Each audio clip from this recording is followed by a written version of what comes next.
they said. But, All right, I'm going live. We are live. Tell your friends you're listening to the Verhoeven Effect podcast. I'm Conlon. And I'm Nathan. We have another very special episode. We have the 1984 movie Purple Rain. Nathan, what is your history with this movie? I watched this movie in the 90s on HBO. Okay. But I already knew all the songs. Oh, okay. I like Prince music. It's cool music. And then the movie was like a fun nostalgia trip to watch again recently with my wife because we like the songs. They're on our playlists. And yeah, I've never really listened to much Prince, and this is the first time I've ever seen this movie. So. Oh yeah, it's exciting. I mean, it's cool and weird, and it's like a time capsule. Yeah. And then Prince is like this insanely talented music guy. Mm. Not so much actor, but I mean, for a musician actor, he's fine. Yeah, he's fine. I mean, mostly this movie's asking people, like, just be yourself. So, and you'll find, well, maybe you never will. Sometimes that is the hardest thing to do, is to be yourself on screen, let alone another personality. So, yeah. I mean, I've never acted and never will. So, this came out July 27th, 1984. Don't freak out. I gotta clean something. Opened number one at the box office against, like, I don't know, Ghostbusters, and it's like 8th week or something like that. Yeah. And like I think like Indiana Jones and Temple of Doom, and it's like 6th week or something like that. Yeah. This is one of those crazy years for movies where it's like, oh, it was like, oh, I was Karate Kid, and it's like 4th week or something like that. Directed by Albert Magnoli, who was like Prince's manager. Yeah. And he directs a lot of his music video and concert stuff, so that sort of made sense. He also directed things like Tango of Cash, which is a fun movie, not a good movie. So, yeah. Cinematographer is Donald E. Thorin, who I looked up his stuff the other day, but now I gotta look it up again because, oh yeah, he's got a lot. I mean, like, his main thing we like is he was the director of photography on Thief. Yeah, the Michael Mann movie. Yeah, I can kind of see that. This movie looks pretty good, but he also did like The Golden Child. Movie. He did the sequel to Ace Ventura. Okay. So he's that also called When Doves Cry? No, that's When Nature's Call. Something like that. Yeah, okay, not the same thing. He's the director of photography on Sin of a Woman. Okay. Nice. Oh, and Tango and Cash, of course. Yeah, he worked with that guy. Yeah, I think he worked with Magnoli on all his films that he directed. So, and he's got a cool Tolkien name too. Last name's Thorin. Where's he from? Oh, he's from Nebraska. Because weirdly, I'm not sure it's weirdly, but there's like a lot of sort of like largely African American movies that he worked on. Huh. Like what is like. There was like Nothing to Lose, which had, crap.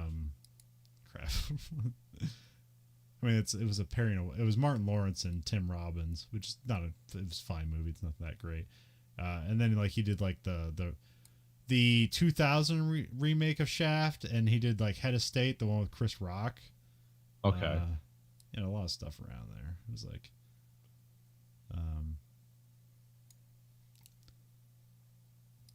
and then it was written by Albert Magnoli and William Ben, B-I-N-N, or is it, no, it's Blinn, B-L-I-N-N. So he did a lot of TV, like Starsky and Hutch and stuff like that. But one of the things he wrote for the Fame TV show, which is basically about like people, almost like American Idol, but like, early 80s. Yeah. You wanted to make it dancing. Yeah, and people taking advantage of them. Yeah. I think I've heard like of a crazy like basically rape scene in the movie version of that I've never Yes. seen Fame, but anyway, so Basically, like sexual. Kevin Smith talked about it. It's like he's like, yeah, stuff you can never do today. Sexual situations involving a minor, yeah. crazy stuff like that. Like you can't film that anymore. It's like, but back in the '80s, you could. um so yeah, they because they like Fame, they're like, we'll get him on because that'd be kind of the same thing. I heard this movie was made because at Prince's request, like I want a movie about me, and so they made that happen. And even No, though it was like it's not a request. It was like, I'm not going to make another music album for you. Unless I movie. okay, Because Prince is kind of like that. He talks to him about himself in the third person a lot, and has a bunch of people around him that only said yes to Prince. So it's like that's going to happen because remember he was like 25 when this came out too. Yeah. It's like he definitely was a guy who was I mean, true prodigy. very very comfortable or confident in Yeah. his abilities, and had a 4-year career before this of fairly popular music too. So we have some of his older stuff too, is the deep cuts from early Prince. And a Midwest guy. And a Midwesterner through and through. Like filmed this movie there completely, except for her hotel scenes were filmed in New York. I think Los Angeles. Oh, Los Angeles. Okay, maybe that was something. But yeah, this is well, yeah, because at the beginning of this movie, I thought like, oh, this must be New York. It's like, no, this is Minneapolis. Minneapolis. Because like they have it looking dirty and dingy, very contrast, and then it's the striking bounce between all like the yellow cabs. I'm like, oh, this must be New York because that's how they shoot New York all the time. It's like, no, downtown Minneapolis. Yep. Was it Minneapolis like one of those multi-cities where there's like 3 cities growing together? Yeah, well, yeah, it's part of it's part of the Twin Cities. So you have St. Paul, which is the capital, I believe, of Minnesota, and then Minneapolis, which is bigger and more vibrant. But they're literally, I think, just a river disconnects them is the only thing. But like what I read, it seemed like Prince did a lot of like the structural work for this. Like this would be a cool scene. I think this is how it would go. But then he doesn't have any writing credit on this because Albert Magnoli and William Blinn put that all together. But it seemed like a lot of the structure was put together by Prince himself. So, so of course, the club they shot this in, they paid $100,000 to have it closed for a month to shoot all the interior scenes. But the club owners and the filmmakers were so impressed with Prince and his band because they basically were such pros. They showed up on time and they were done a week early shooting all their concert scenes. They couldn't believe like, oh, that guy runs a tight crew. Like there was like 1-2 takes and it turns out it's like, yeah, he was a lunatic for like, you didn't want to disappoint Prince. Talk to you about himself in the third person, much like a boxer. And he wasn't an intimidating guy at 5'3", but he was a very passionate man. Yeah. Of course, the cast is Prince, Apollonia Catero, and Morris Day. Kid, though, never referred to as Prince. Yeah, the Prince is the kid. Well, yeah, basically everyone's playing a version of themselves. So like some people just have their name. So like he's never called Morris. I think one time he's called Morris Day, but like he's always just Morris. And Apollonia is just Apollonia in this movie. I don't know her stuff. It seems like she was like she was an actor / singer or something. Yeah. Yeah, because it's supposed to be who was it? Oh darn it! I used to have somebody wanted to go finish their degree at Harvard, and turned down the lead character because I think it was the lead lady from Flashdance. Oh, my notes on this. Damn it! Why do I want to say Beale? Yes, it was. It was supposed to be Beale. That was Jennifer supposed to Beale be or Jessica Biel? Jessica Biel, I think. No, it's Jennifer Beals. Hold on, let me look. Yeah, Jennifer Beal. I think Jennifer Beal. Yeah. It was supposed to be her. Okay, yeah, that makes sense. He wanted to go back to Harvard or something. Yeah. And then there was someone else, and then Apollonia was completely unknown, but they decided to go with her. And then Morris Day and the Time was a group created by Prince, essentially as some kind of weird alternate rock thing that they were doing, and then it's like, let's put them in the movie. And Well, that I read some trivia, and I don't know true because it could just be like stories that Prince and him went to high school together, and they had Yeah. a band in high school, and then they had like created separate bands along the way. And apparently there was strife with them in this movie. Like they never wanted to. big time. Yeah. Okay. Yeah, there was huge strife because Prince was like super moody on set and wanted things this way and that way, and this guy was kind of like, yeah, because I mean, they knew each other through high school, but this guy, there was an attempt by Prince. I don't know if you remember, remember the band Parliament, where Yeah. they had it was kind of like, okay, remember like Gwar, where Yeah. they had this whole weird world of like feuding with other people or whatever. Well, that's kind of like Parliament started that, and then Prince wanted to take that on, and that's like Morris Day in the time was that they were intended to be like, oh, we're going to feud across albums, you know. Oh, okay. Huh. In the music world, and then that never really panned out because people were like, this is odd, and nobody this isn't really vibing with people, but they love Prince, so then it became like a thing in the movie where it's like, oh, this will be the rivalry will play out. It was like that kind of, because Prince was had all these elaborate plans for music and stuff, and like because this remember this came out 2 years after Pink Floyd The Wall, which was another art rock thing that was like people liked it. It was well received, and there was kind of a you caught Streets of Fire came out somewhere around here too. Yeah, I think maybe it came out this year. But yeah, I mean like that Pink Floyd The Wall is what you'd call a concert film, where it's kind of just like back-to-back music videos, where this is more of a narrative, constant narrative. It's still kind of a concert film, but it's more of a narrative. Yeah, they attempt to like they don't just have Bob Geldof as a stand-in for Roger Waters through a bunch of musical vignettes, which are produced like movies. Yeah. But yeah, there was kind of an attempt to like, let's fuse rock and roll and movies, because like rock and roll musicals had been very popular on Broadway throughout the 70s. And there was a lot of different concepts of like, how do we make this happen? And almost none of them worked, but, or they were very popular, the kind of a cliquey genre films. And so this one and The Wall were like, I think financially successful, even though they're sort of a different thing, but they're not, because they're all based on an album.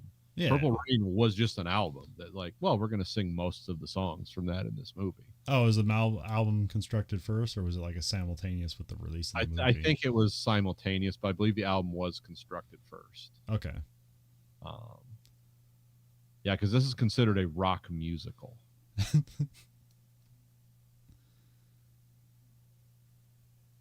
Which I'm okay with, because it's not people breaking a song randomly. It's like, here's the place where music happens. Yeah. And it makes sense logically.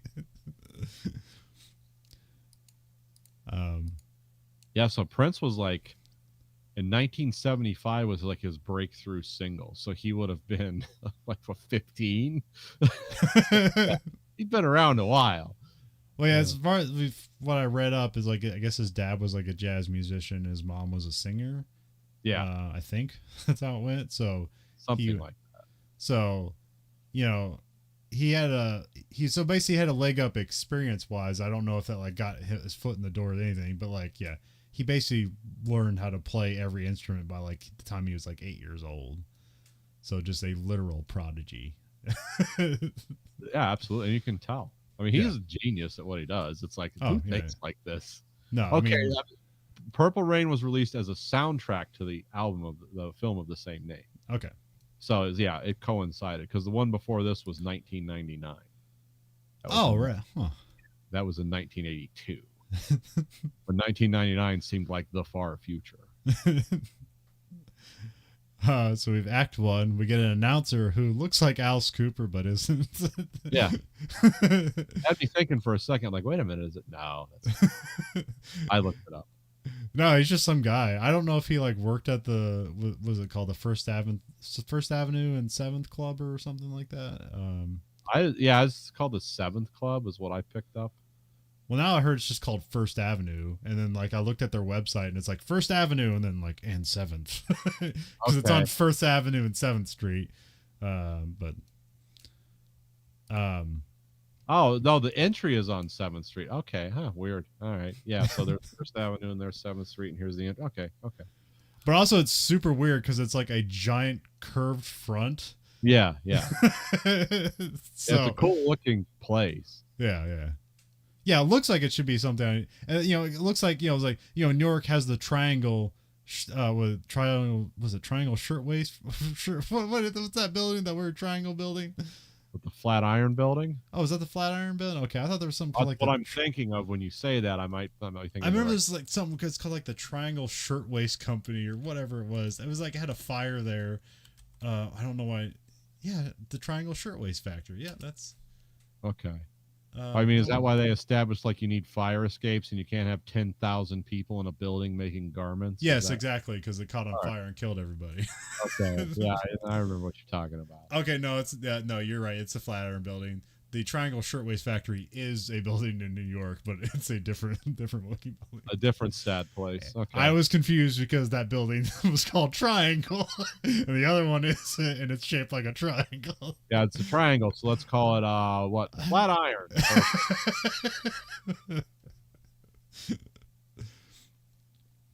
We go right into a Prince concert, although here they're called like the Revolution, and he's just called the Kid.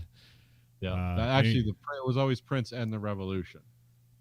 All the people that were playing instruments and those were the actual people that played with him. Oh, they were okay. Like 1990 or something, and then they kind of broke up. Or I think they just went their own ways. Yeah, well, it would be hard to. I don't know. Like, Prince is like the musical version of Stanley Kubrick, where it's like he can do your job better than you can, so it's really hard to work for him. Oh, you like standing in people's shadows, huh? Well, no, I'm a human being too. No, you're just a musical instrument. Damn it, you're right.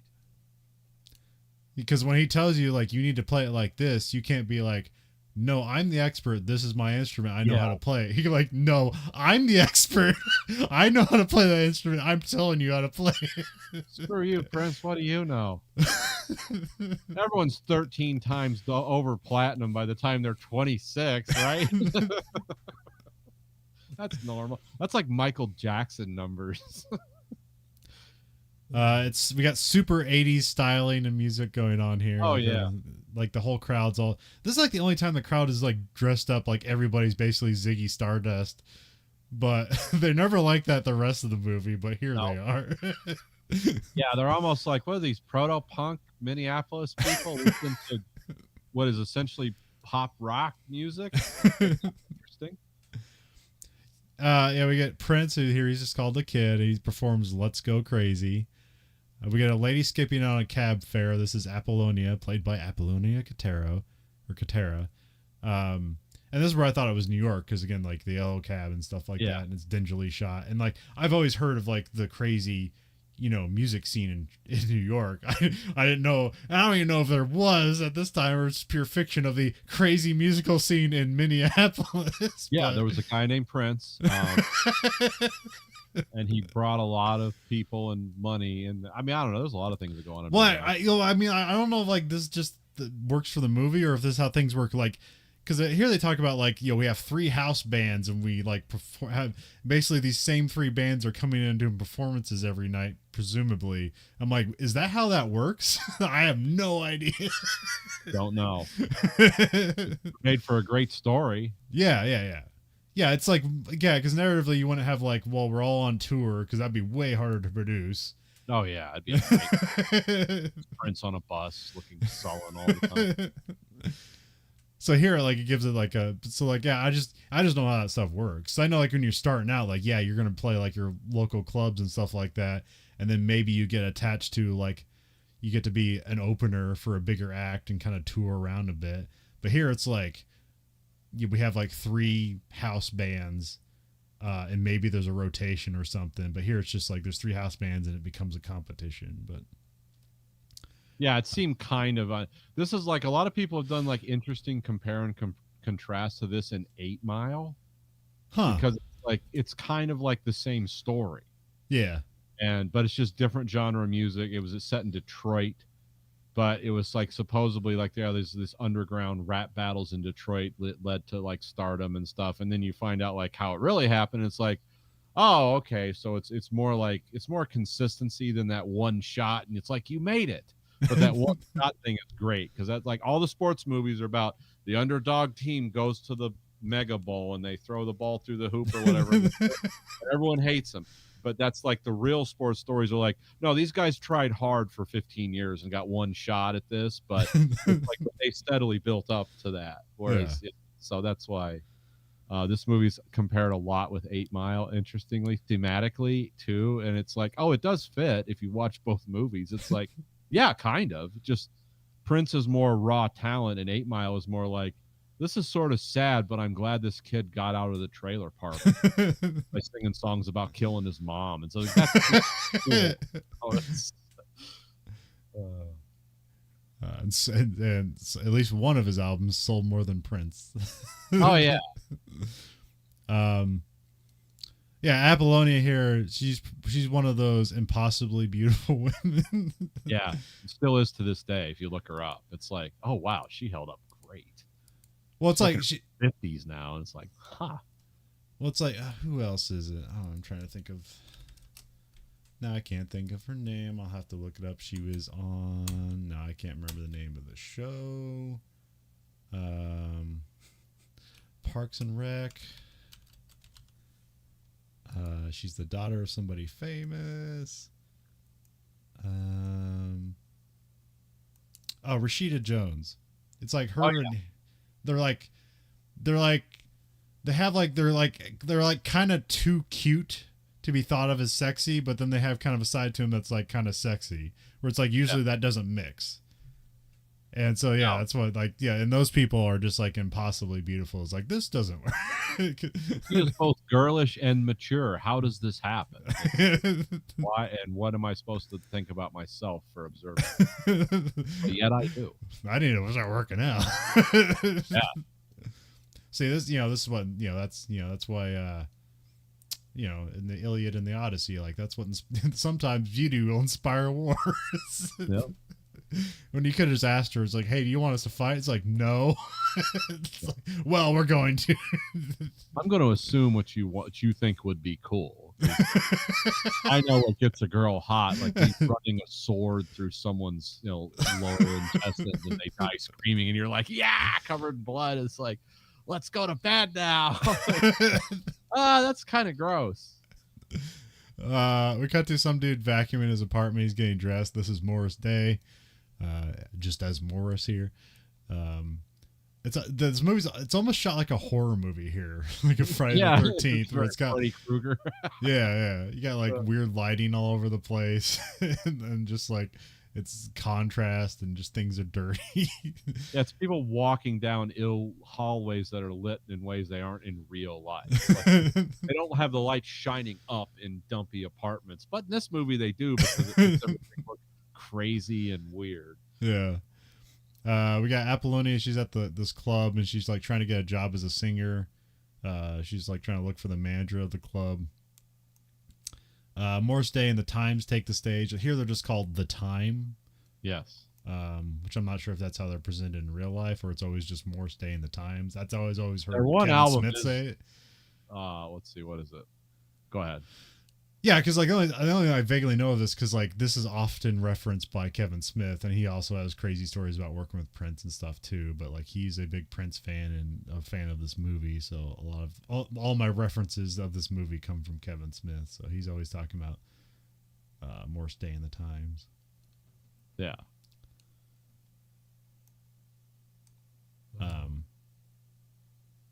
But here they play Jungle Love, which I don't know if that's their big hit or if they even had a big hit.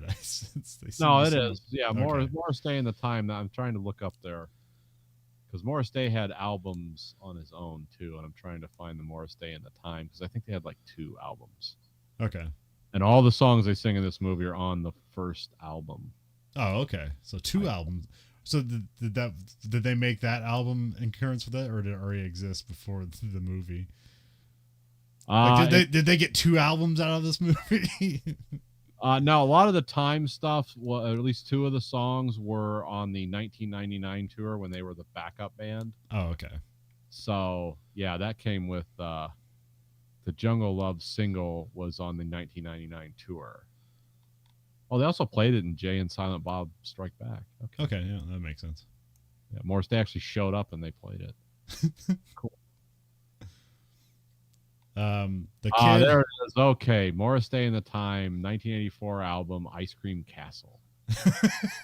Jungle Love and the Bird were on it, and they were featured in the film Purple Rain. Okay. We cut to the kid is like staying. He finished his performances. This is Prince, but we're gonna be calling him the kid. There's this great performance of this song. Immediately gets you into the movie. Oh, the Jungle Love one? No, the Let's Go Crazy. Yeah, it's immediately. That's one of the best songs ever, by the way. Even to this day, it's like I'll still listen to that, and then listen to like Nirvana's "Come As You Are." I don't know what that says about me that both those songs appeal to me at the same time, but this is after after the Revolution had played, so Morris Day and the Times are playing, and so he like the kid just pops up behind Apollonia, and he's just standing there, kind of staring at her, and she knows he's staring, but she doesn't like. She like eventually just turns around and says like good performance and just kind of leaves his eyesight. And he's got like mirrored sunglasses on and his very crazy purple outfit and round sunglasses. She wouldn't wear at night. He's basically dressed like a pirate from a from a movie with purple. He's dressed like the Third Doctor. It's always the best Doctor Who for style. Was always, like, I wish I could rock one of those shirts. Then when the kid goes home in his purple suit and drives on his purple motorcycle.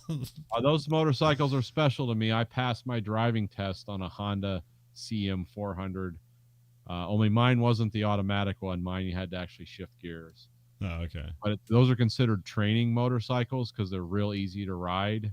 Huh. That's why I took my road test on one, because they're very like stable and easy and low powered to operate. So the one he was driving, though, only had 2 speeds on it. It was known as the Honda-matic.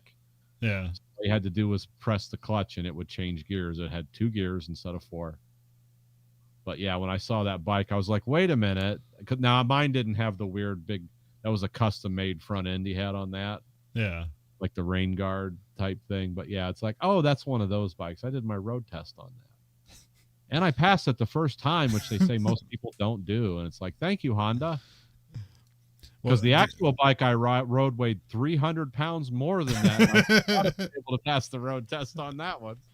Because it was a Harley Davidson Road King Classic. Look it up, everyone. Don't have it anymore. Too many funerals. But do you know if Prince did his own stunts here, or do they have other people? I have no idea. Okay. Like I said, those aren't hard motorcycles to ride. They have more brakes than gas. So if he probably did it himself, because and also they're very small. So when I took my road test on it, it was like a monkey fucking a football. If he rides it, it looks like, oh, that's kind of cool. Like it's a cool bike. Well, I just didn't know if like who requested the motorcycle. Was it Prince? Him. Okay. Because it had that early symbol on it. Remember that symbol he did later when he was the artist formerly known as Prince, and it was the male and female symbol merged. Okay, pay attention on the rain guards on the front of that. That symbol's on there, kind of an early version of it. Yeah. I was like, oh, so that's been in his mind for a long time. It wasn't just a contract dispute that caused that. I see. He gets home and he hears his parents fighting. He goes in to stop it, but then he gets hit by his dad, and that kind of just like makes everything uncomfortable, and everybody stops, hitting each other. But stop hitting mom long enough to beat up your son. Which this very quickly establishes things like, 1, he still lives with his parents. 2, they're fighting and there's abuse going around. It's like, okay, so things aren't good. Yeah, no wonder this guy's a little troubled. He seems a little flighty for a reason. Then we cut to Morris is talking with Billy. Billy Sparks is like the club owner, I believe. Yeah. And they talk about like the kid is missing shows, and so they're looking to get rid of him. Where it seems like the Revolution go out, they play one song, and then the kid just leaves, and then like they don't play any more music. Yeah. which then puts a large onus on the other acts who like they all hate him for it. So, which is say there's 3 acts and then a 4th act appears, but I believe that we see one from that newly created act, and then it's just Morris Day, and then there's the Revolution. I think that's all there is, but there's presumably a 4th act hanging around somewhere, but I can't remember who it is. Yeah. Maybe it's in the notes and I completely forgot. So we have Act 2.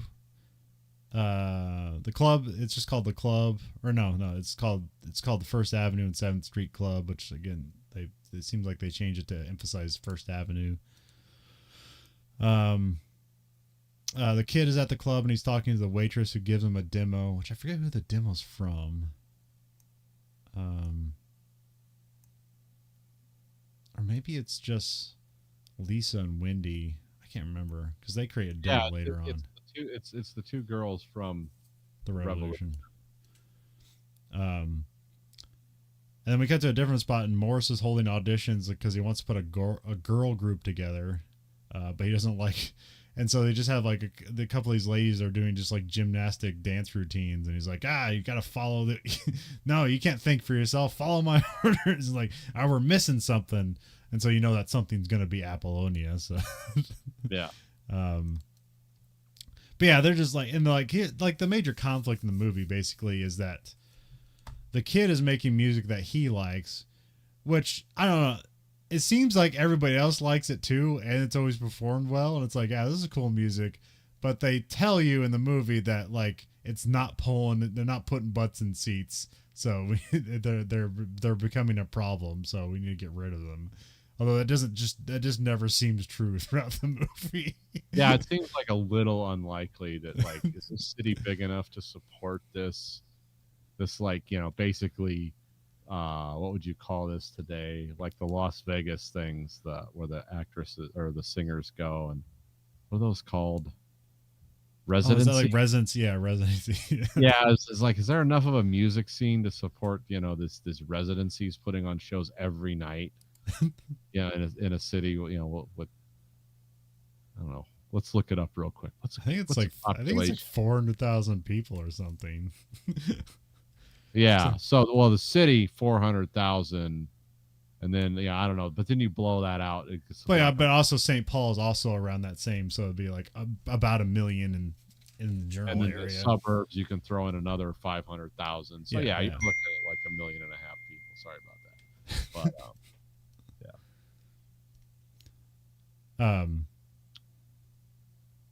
but anyways, like the thing is, like it seemed the way they pose it here is that the Revolution music is too weird for mainstream, and so this girl group he's making is going to be like total mainstream, and they're going to knock it out of the park, put butts in seats, and it doesn't seem like the ultimate. It seems like they just need to draw a crowd. There doesn't seem this big onus on like, let's make an album and sell it. That's not really a part of this movie. No, it's touring. They saw the future. You got to get asses in seats. Can't make money selling tapes, reel-to-reel cassette tapes or whatever the genre was. Now they have. Then we cut to Morris is on the street with like his bodyguard or something named Jerome, who's like kind of like a backup dancer on the stage, but like I don't know what Jerome's job is. He's just kind of a guy who's around. They like cross basically a lady there, as we see later in the movie, to project misogyny in the most extreme ways. Yeah, well, a lady comes up and she's angry at Morris, and the reaction to this is Jerome, like a wrestler, just picks her up in a gorilla slam style and then just throws her in a dumpster. Which is a scene they almost cut out of the movie because the people distributing the movie are like, that's way too misogynistic. And then you realize, well, it's 1984. Go wild. Yes, there's a lot of things in this movie you couldn't do today, but it wasn't made today, so. No. We're, that's just how it is. We don't have to like apologize for it and tell you not to watch it. Just remember it came out of a time and place that was also wrong at stuff. So what was this movie rated? R-rated? I think it would be, being that there's nudity, but sometimes in the 80s that didn't matter too much. Yeah, I'm not sure because another thing too you got to remember about movies nowadays, R rating is a kiss of death. Yeah, it was rated R. Some really weird like indie movie or something where it's Yeah. like, oh, you can't get asses in seats with an R-rated movie, so they don't make them anymore. Yeah. So it's not like these movies were especially risque. It's just like, oh, we can cover like a $7 million budget. You know, we're pretty confident. So they let a lot of things go. Whereas nowadays, it's like, yeah, you can't make like an R-rated Marvel movie or something. Although that would be amazing. Just like the most insanely violent Marvel movie ever. No, I mean the closest we get to is like The Boys. Yeah. I wonder, just Hulk is just a lunatic, rips people to pieces. It's like hard R rated. What are they doing at Disney? They're being cool, damn it. So no, yeah, this was rated R. So yeah, I could. It seems. We cut to the kid and Appleton hanging out, and they like flirt with each other. They go to a motorcycle ride out in the country, and I was like, wait, this isn't New York. Yeah. Are they in upstate New York? Find out that Apollonia is from New Orleans, and she came here to try to make it in the music business, which seems like going from New Orleans to Minneapolis is the wrong move, but you know, whatever. Yeah. Maybe I'm Nashville. just a little hometown girl with a dream, even though she sounds like she's from New York. I'm from Louisiana. It's like, really? Okay, cool. And here we get I'm not sure if it's a famous scene, but you have to purify. He tells her you have to pass the initiation. Like you have to purify yourself in the waters of Lake Minnetonka. Which when he said Minnetonka, I was like, wait, that sounds like Minnesota or something. This probably isn't New York. And that's why I looked it up. Yeah, yeah. Like, so I'm like, yeah, it's in Indians Minneapolis. Killed after them. So Apollonia gets naked, so yay, because you know, if you thought she was impossibly beautiful, she also is has big breasts. So cracking titties. Go ahead and edit that out. But yeah, even my wife was like, "Wait, you're gonna love this." I was like, "Oh wow, okay, you're right." Which yeah. They're playing around. Nobody's there, so it seems like nobody gets hurt. So this is like relatively okay, but this is also just mean and weird too. But what?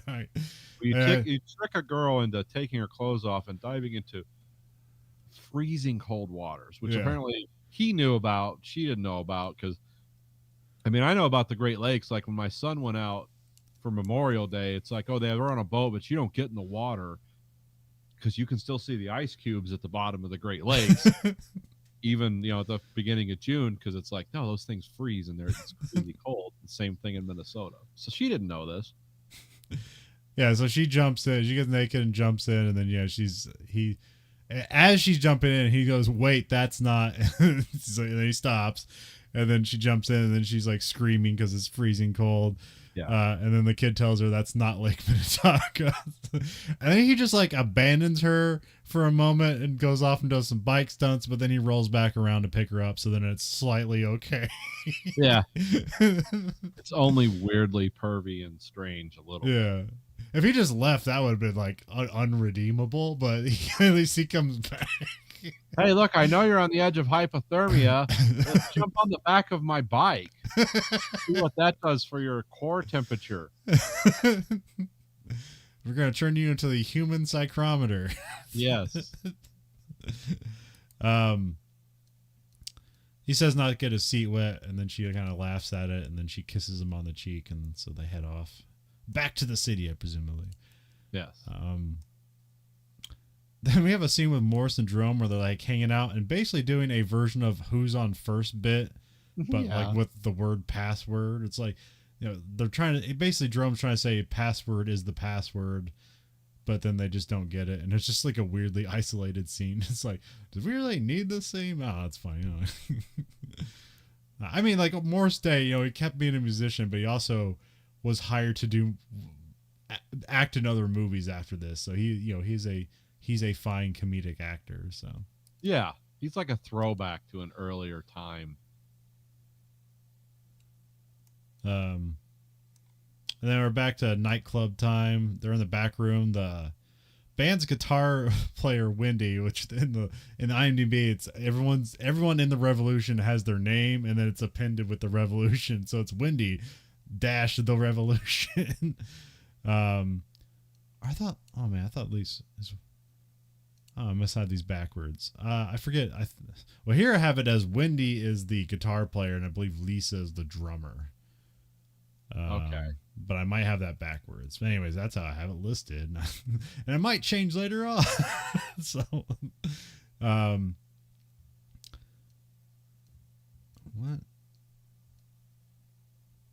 what? Wendy's asking the kid about like listening to other people's music to try to like, hey, we should try to do that. But he doesn't. Basically, like, the kid's like, I'm a genius, and he doesn't want to take any influence from anybody else. He thinks he can just spontaneously generate everything, and then like everything will work out. So he's just unwilling to cooperate with other people, which is weird because that seems like it seems like Prince is like identifying his own flaws and making the character learn throughout the movie, but like in real life never did. Yeah. Well, Prince is going to learn from Prince. Through another person who now we are in the fourth dimension of peoplehood.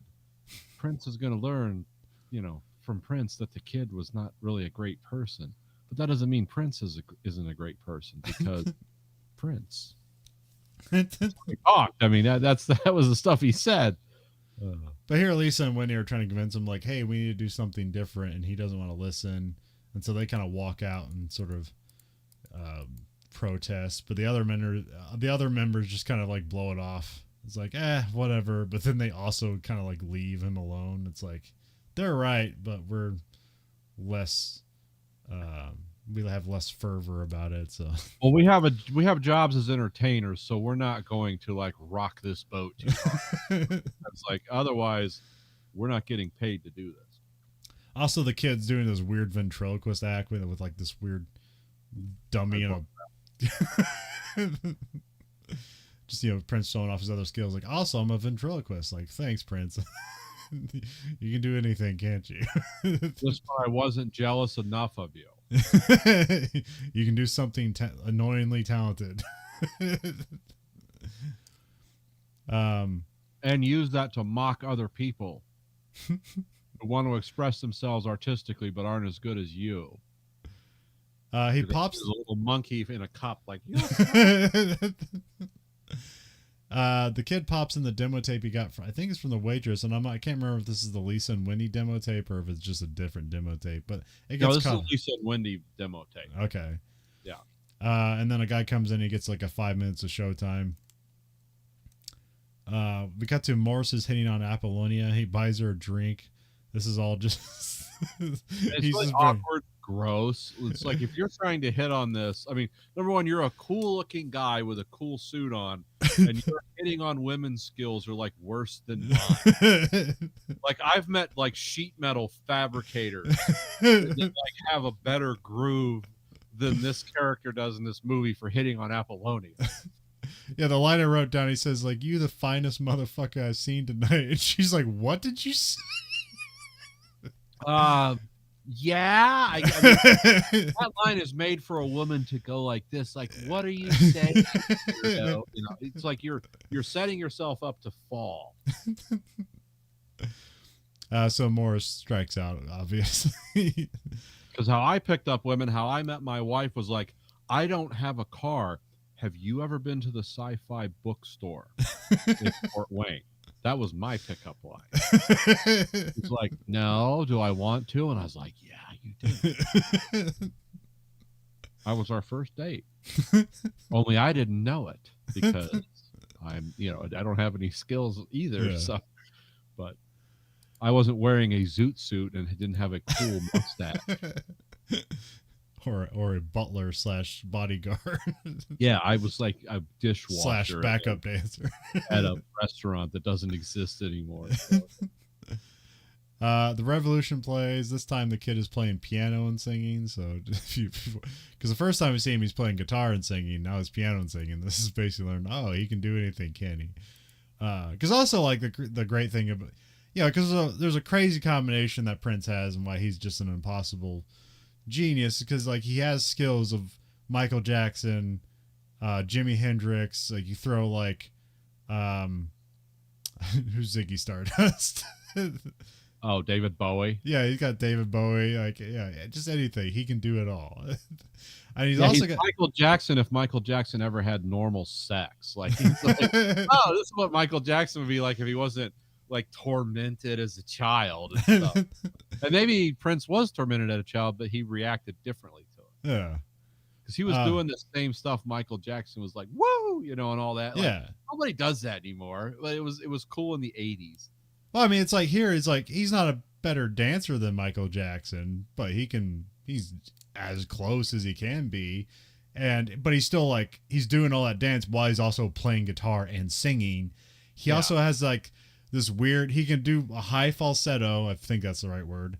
You do a high falsetto. He can do it cleanly. And he also has this weird, like kind of like cracky version of it where it's like it garbles, like almost like a Tom Waits thing that is really hard to do right and not sound embarrassing, but he manages to hit that narrow window. It's like nobody can do that except for Prince. Yeah, it's like I can do high and then I can be, what do they call it, vocally vulnerable without failing. Yeah. Yeah, it's like, oh, this is like right on the edge of failure. Like, well, we can see failure, but we're gonna walk right back from the edge. We're gonna play the guitar with our tongue or something. Like, oh, wow, amazing.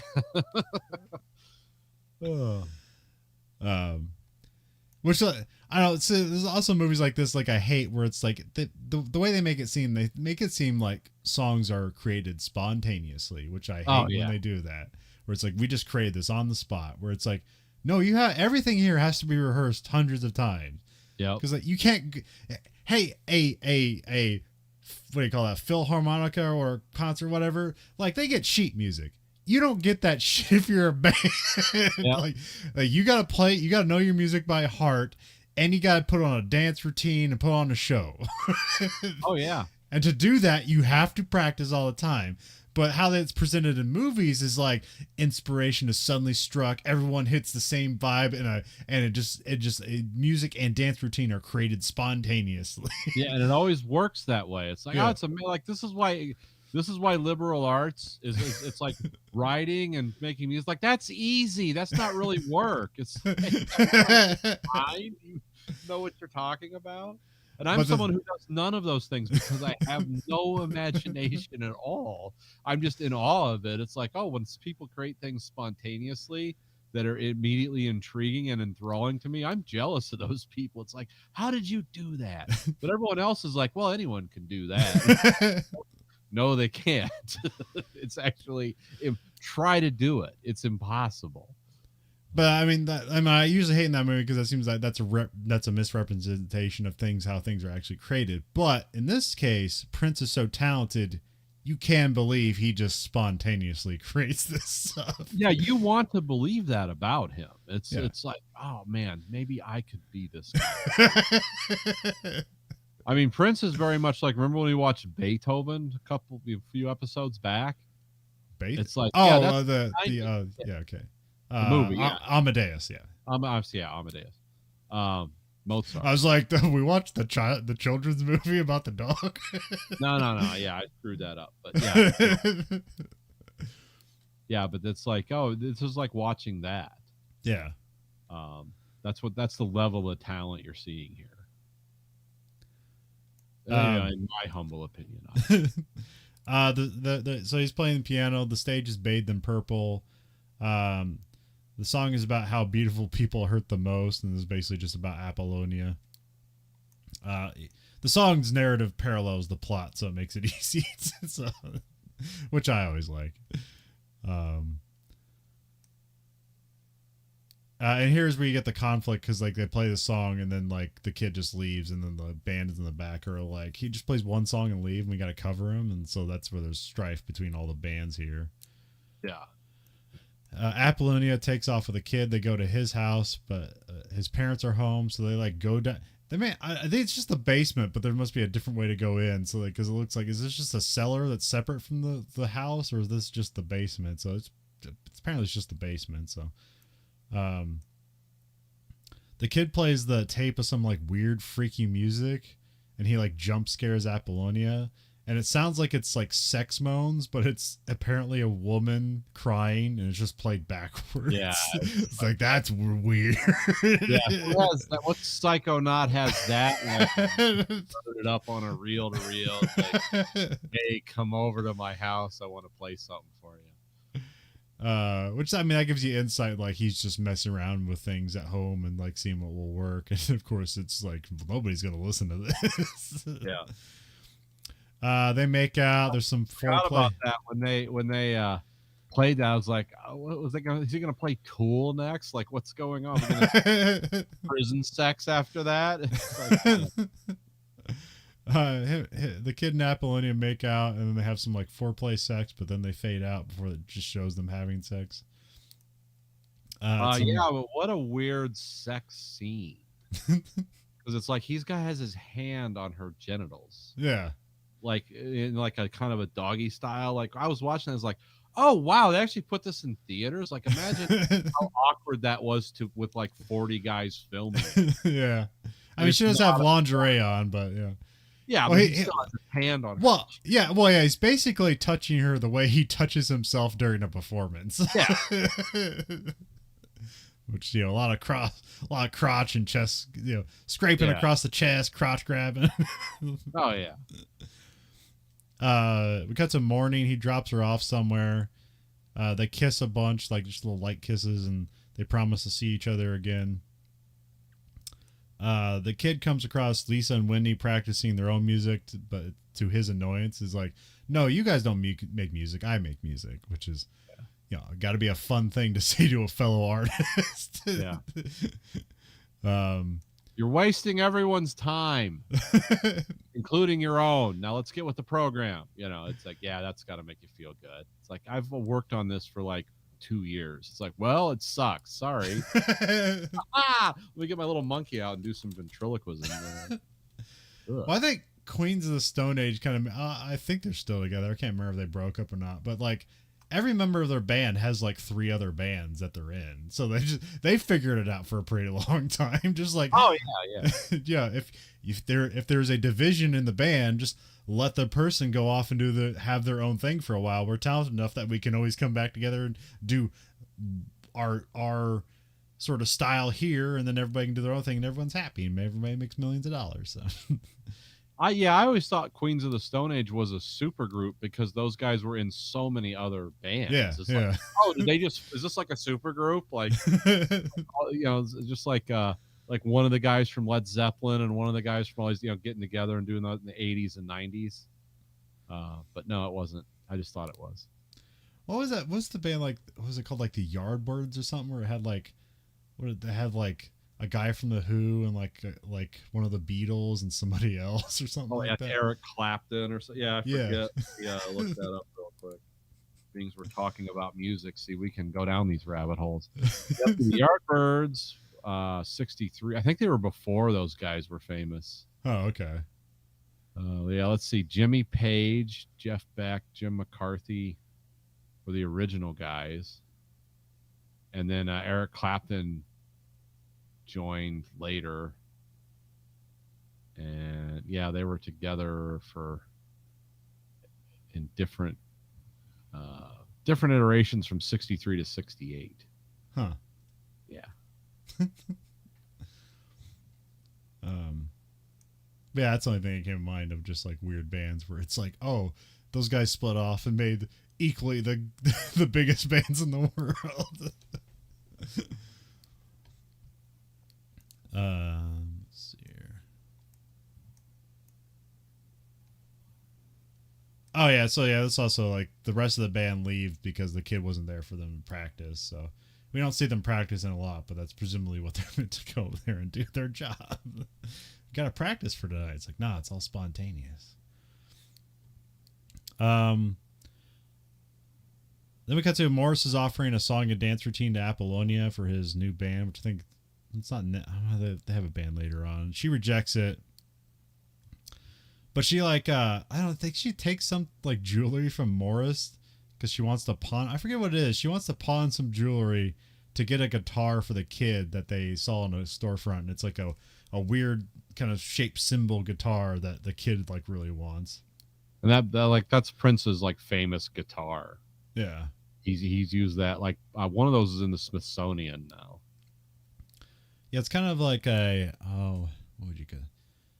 Is it? Yeah, It's I like get. a question mark. It's kind of like your classic guitar shape, but then the top piece is like extended and like wobbly. I don't know if there's a name for that. Yeah, I want to say it's like a Fender SG, but let me see. No, not Fender. We want Gibson. Is that a Gibson SG? I used to know guitars. Actually, I've attempted to play guitars a lot. I am not good at it, but yeah, it's vaguely like a Gibson SG, except like the top part has a very long, extended, eccentric loop to it. Yeah.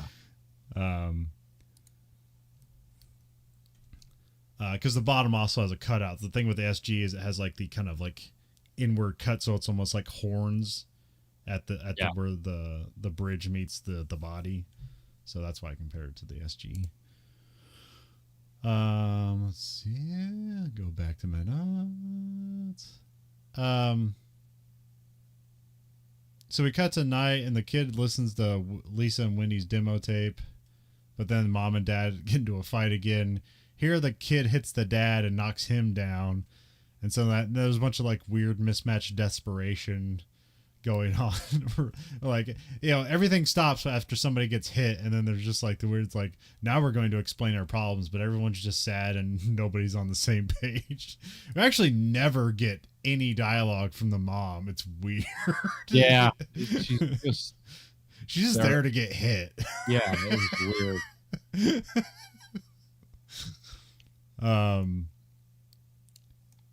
Which here it's like, you know, it's presented like his dad is black and his mom is white. I don't know if that's how it was in real life or not, or that's what his actual parents. Both his parents were black.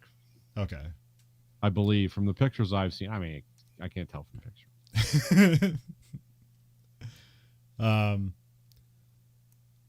Then it's sometime later, and Apollonia comes up by with the weird shaped guitar, and gives it to the kid, and then like they swap earrings for some reason. I guess that's their tone of affection. It's like now we're like kind of married or something. I don't know if that's something people did or it's just something weird people do for each other. It's like I don't know. When do you think the earring craze came around? Oh, I remember it in the 80s when I was like in, let's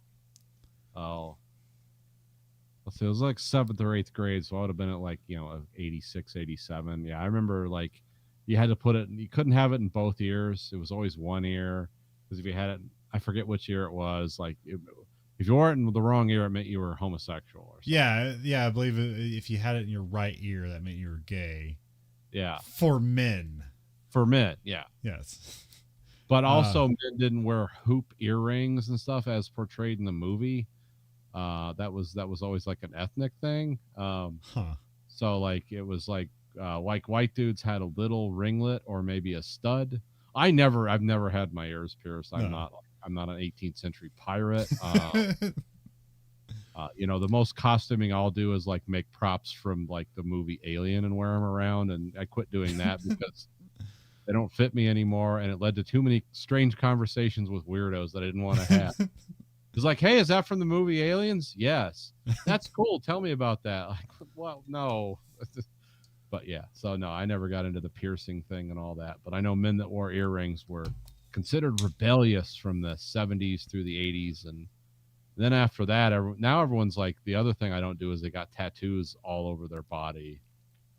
And I was like, I don't have any, which is, people have remarked, it's like, oh yeah, you're kind of like because I'm like one of those blue collar guys. It's like I clearly have all these working class credentials. It's like, I don't have a tattoo on my body. It's like, why not? I said, I don't have anything I want to express that much, and I don't want to show off my body because I'm just a fat slob. Yeah. So why would I want to put like an eagle on my chest where it's like, I'm just like, I never got it. But, yeah, I'm not opposed to like piercings or tattoos. I just don't like that's maintenance. That's just extra maintenance that I don't want to buy. I think I already have to worry about like just eyeglasses, man. That's a problem. Yeah, that's the thing with me. Like I'm supposed to wear. I have glasses now all the time that I wear, but I let my wife do all that work. It's like, what do you think looks good? It's like, oh, the ones from France. It's like, yeah, those look cool. They also cost a fortune, but whatever. You're the style coach here, so. I would literally dress like in a potato sack if it wasn't my wife. Like I would have no idea. Just a barrel with some straps on it. Yeah, I mean, I don't care. I would probably be clean shaven because it's less maintenance. I don't think, it's like, oh, it's all my wife I have to thank for a lot of this stuff, because it's like, I don't know. What do I do? Honey, help me. This is like hard. Like, what's a color? How many colors are there? There's 5. No, Nathan, there's a lot more than that. No, there's red, there's blue, there's green, there's yellow, and I get older and sometimes they all look the same now. And then of course there's black, my favorite color, because I don't have to think to put those on. Well, good. So yeah, that's another, huh? Your shirt has all those colors. Yeah, it's got everything. I officially bought a shirt for the podcast I've been doing for 2 years, so I guess that means I'm bought into it. Yeah, we got here's shirt 1, there's shirt 2. Yeah, I actually got thin enough, I actually lost enough weight where I could actually order one. So you too, listeners, should commit to buy one of these great shirts, and then have to explain to strangers, like, what does that mean? It's like, well, it's a podcast. Let me tell you about it, and then watch how quickly they run away. Yeah. Yeah, because there's like talk about your podcast. Yeah, because 1, the letters don't necessarily match up. 2, it doesn't explain itself because I don't put anything on there where it says like the Verhoeven Effect podcast. Because I'm like, let's just, because that's like, then you're just giving people like stuff to read. I want it to be like kind of more of a cool symbol rather than like it explain itself. Like we're not, even though we're technically a business, it's like I want to look cool more than be like a business card. Yeah. So yeah, I know about as much about running a business as I do nuclear physics, but I like to talk about both. So Apollonia gives him a gift. He's really happy, and then him or she's happy too, and then she has like a plan, but he doesn't know about it. And so here's where Apollonia says that she's going to join Morse's group, and then he just hauls off and hits her, which nowadays that would be the end of the movie. Not the narrative, but people would turn it off and never watch it again. It's like, nope, this movie is canceled. Yeah, that did seem kind of weird, because when I was watching it with my wife, even we were like looking at each other like, wow, okay. But then we think about the lyrics to When Doves Cry. Maybe I'm just like my father. Yeah. He was always too old. Which, yeah. Old, he hit like the weaker people because to show his dominance. Well, I mean, that's like, I guess like the positive out of this is like, that's a bold choice for somebody making a movie about themselves to immediately put them like, well, now you're the villain. Yeah. What do you do? I play music and hit women. Like, huh? Sometimes I hit my dad. Sometimes he hits me. It's a weird cycle. Or maybe it's because it's Prince. It's like, well, that's not intimidating. Yeah, how hard was that hit? Because I can imagine, like, guy's 5'3" and weighs 30 pounds. Like if Prince hit me, would I be like stunned? But I'm not a tough guy either. Trust me, if you're a good guy and know how to throw a punch and hit me in the face, I'm going down. But like if Prince hit me, even if my nose was bleeding, I'd be like, what are you thinking? Like where is this gonna go? It's like, so maybe because he's actually smaller than Apollonia, it's like, oh, he has to assert himself because he's actually somewhat like, he feels he's delicate. He's a sensitive man. He does woo when he sings, and it works. Not very many men can carry that off. So no. Maybe he can hit a woman. I don't know. I'm looking at it through more modern sensibilities, where even I was like, God damn, dude, really? Well, also that's weird because you get a lot of like visual features of Prince. It's like weird that he was like a sex symbol because like 1, he's 5'3", 2, he's super skinny, and like even though he like can look cool in an outfit, like when he starts talking, like his teeth kind of look weird. It's like, how did this guy has this full talent and personality. Like, his head is way oversized for his body. And I don't know if it really is proportionally. I'm assuming it is. Trust me, I come from the big head division of yeah, my head's way oversized for my body. Prince is crazy, but then he's got like a mane of hair that goes up, so it's even more exaggerated. But yeah, this guy weighed okay, autopsy. Spoiler: Prince died much later. Autopsy: 5'3", 120 pounds.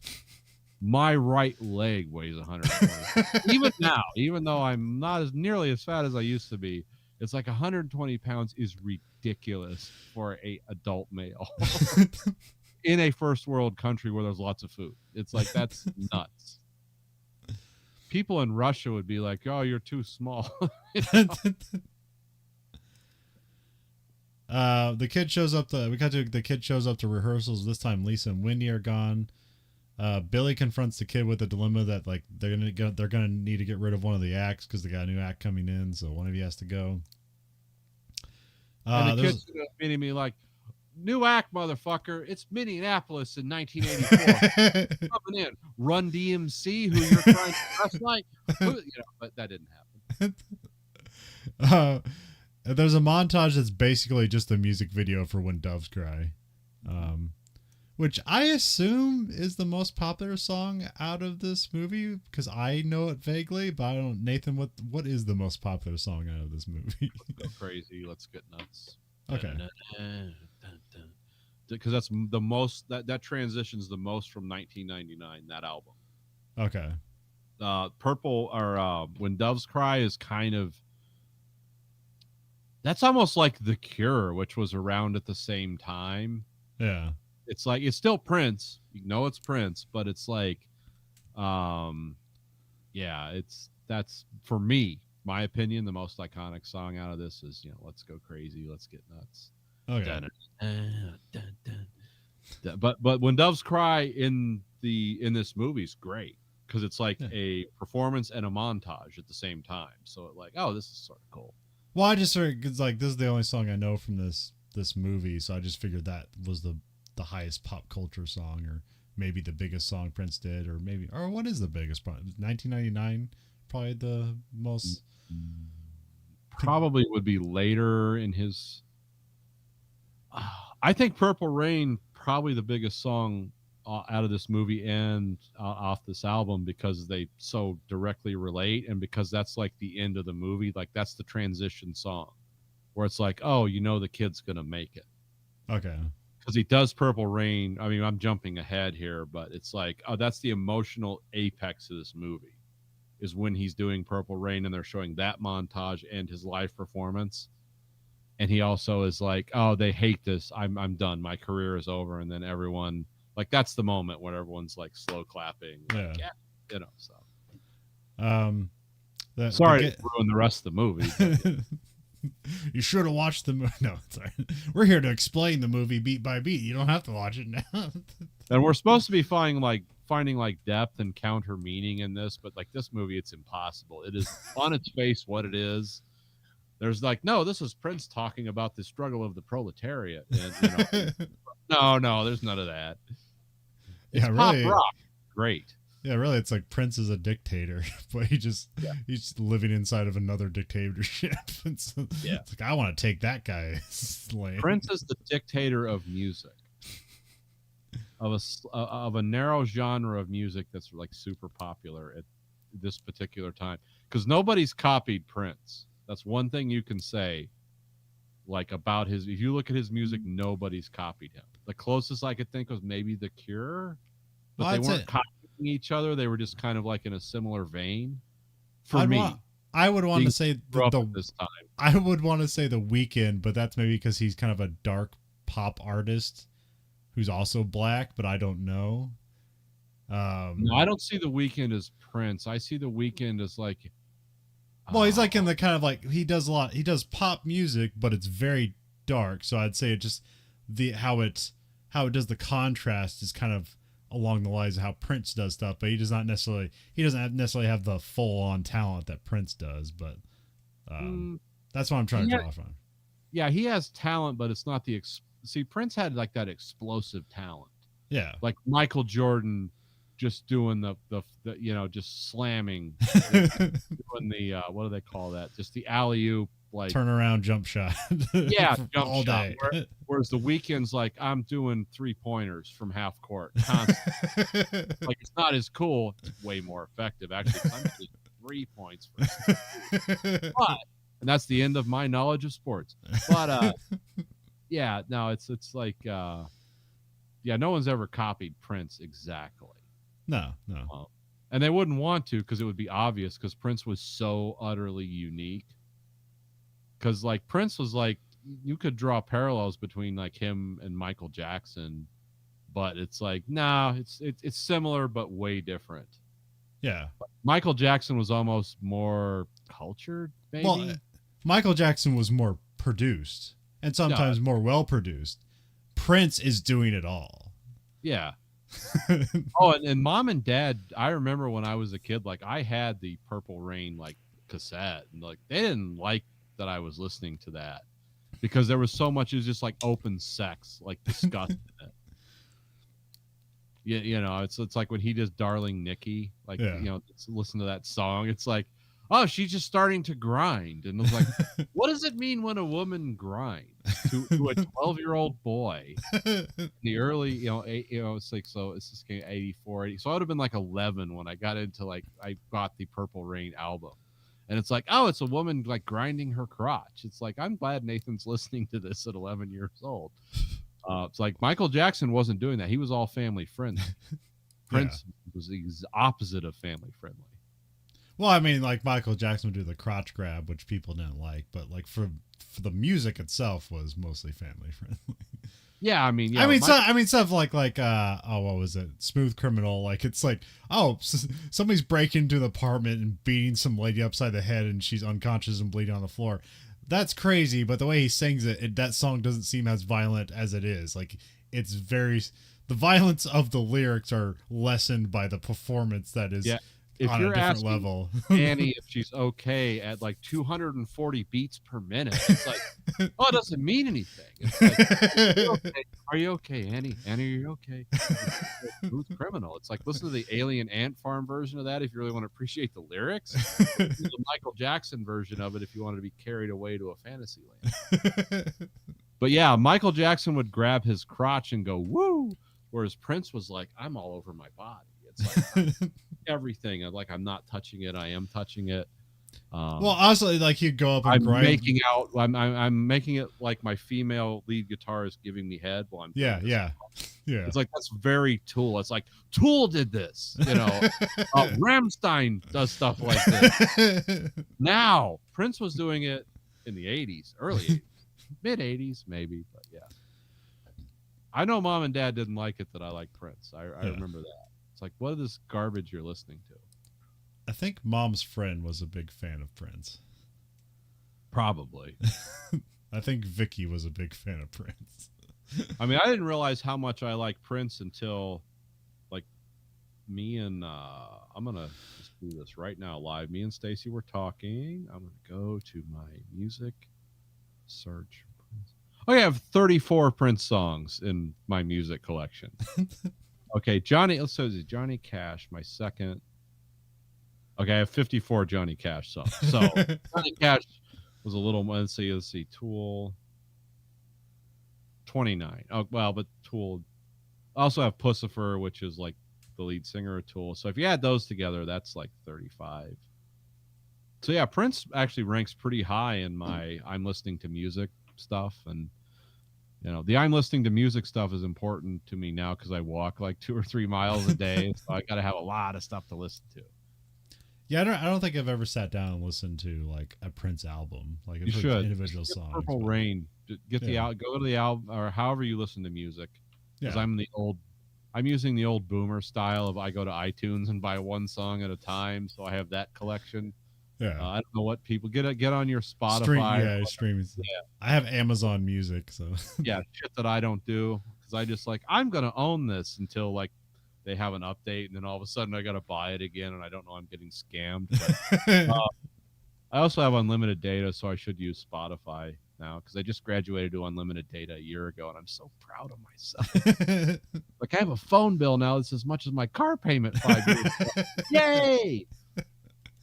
Winning. The kid comes home to his mom crying on the sidewalk. He goes in to confront his father. He goes down This the is fucked up. This is a really weird. I forgot about this part of this movie. He goes down in the basement where his father is playing piano. His father's playing some like decent music, but like for no purpose. It's like this isn't going anywhere. Yeah. This isn't for anybody. And so basically, this is supposed to be like, hey, this is your future, kid. If you don't change your ways, you're just gonna become your dad.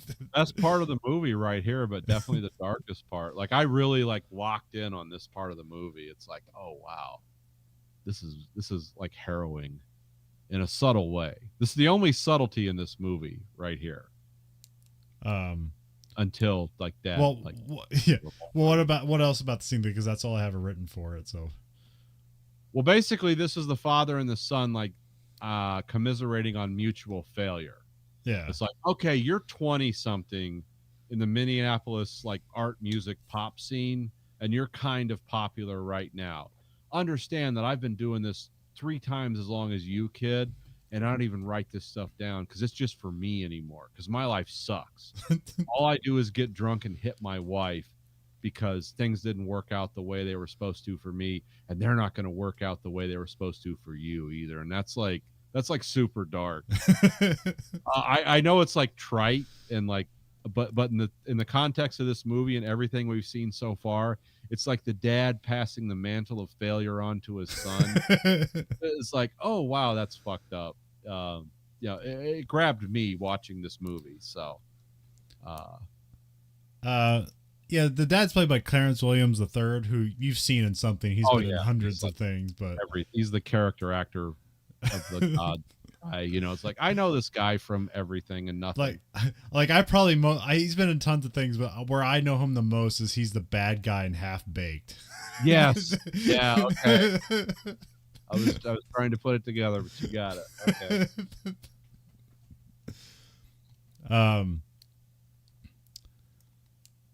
So we cut to the revolution that plays. The kid is wearing like a lace mask on and no shirt. He's super sweaty. Very sexy. Yeah, here's where he's like, basically like filleting his guitar player. Yep.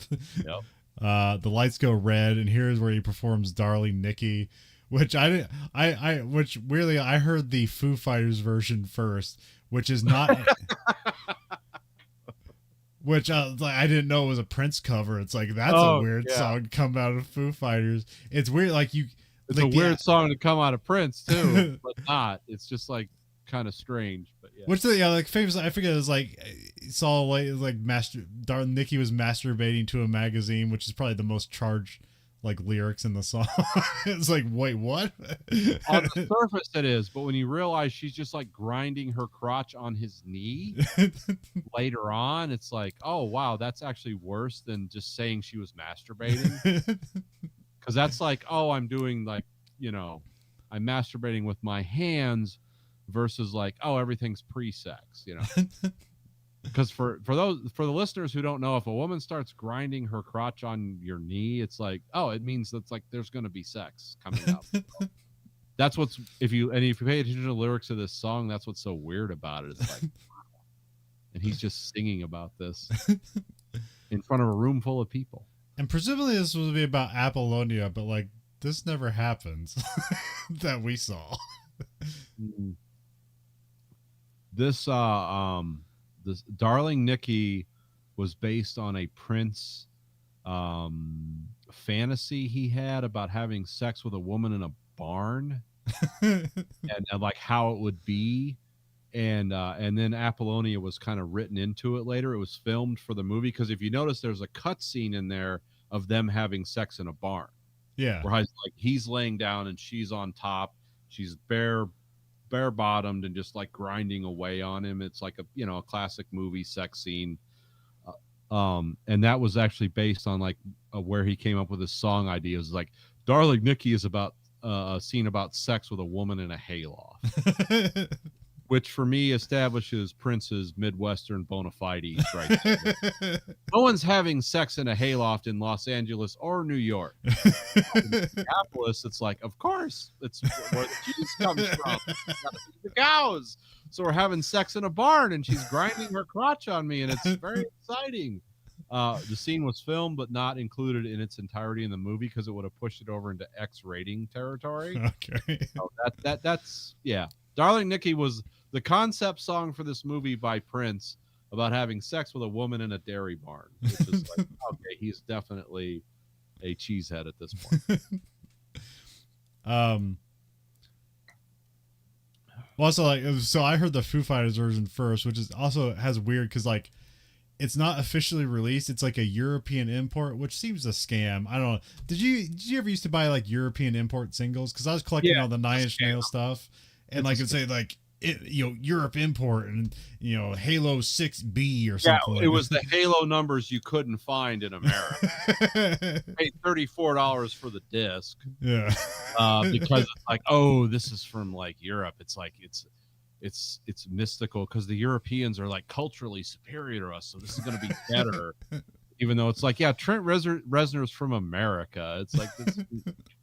Yeah, no, the European import stuff's a scam. Take it from a Jethro Tull fan. It's like it's nothing better than what we're getting because it's all about money. But anyways, so that song was a European import, probably because Prince didn't allow a cover to be sold from another band in America or something. I don't know. Oh, Prince was super litigious. Mm-hmm. If he was alive, don't put anything on YouTube from Prince because he will show up at your house at 3 a.m. It's like, I would like an apology and a camel. According to Kevin Smith. So he's performing Darling Nikki. Morris and Billy aren't impressed by it. This is the biggest like disconnect for me because like I like this song and there's an audience there liking it, and the only one telling that like this is falling flat is just Billy and Morris Day being like perturbed by it. It's like yeah, almost being prudes. Yeah, it's like you're a club owner and you're a guy with a bad pickup line. It's like one of you is a Run DMC club owner from the 80s, and the other one is a guy in a zoot suit who can't pick up a woman to save his life. A woman who, by the way, had to run out on a cab because she couldn't pay a $32 fare, but you can't impress her. So yeah, they're like, oh, this is disturbing to our Midwestern sensitivities. Or it was like, okay, whatever, cool. Apollonia gets pissed by the song because it's about her, and then she storms out. The kid runs to the back. Billy comes back there to argue with him about like not to bring his personal stuff to the stage, and he compares him to his father, like to his disgust, like I'm not my father, and that's what he really is. And then this is also where he says like apparently the crowd was light, so again, yeah, not really sold that way. Yeah, the David Bowie fans weren't into this. So we cut to the next night, and here's where we have the new act, the Apollonia 6 take stage, which this is Morris's girl group. They perform Sex Shooter, and they like strip and sing.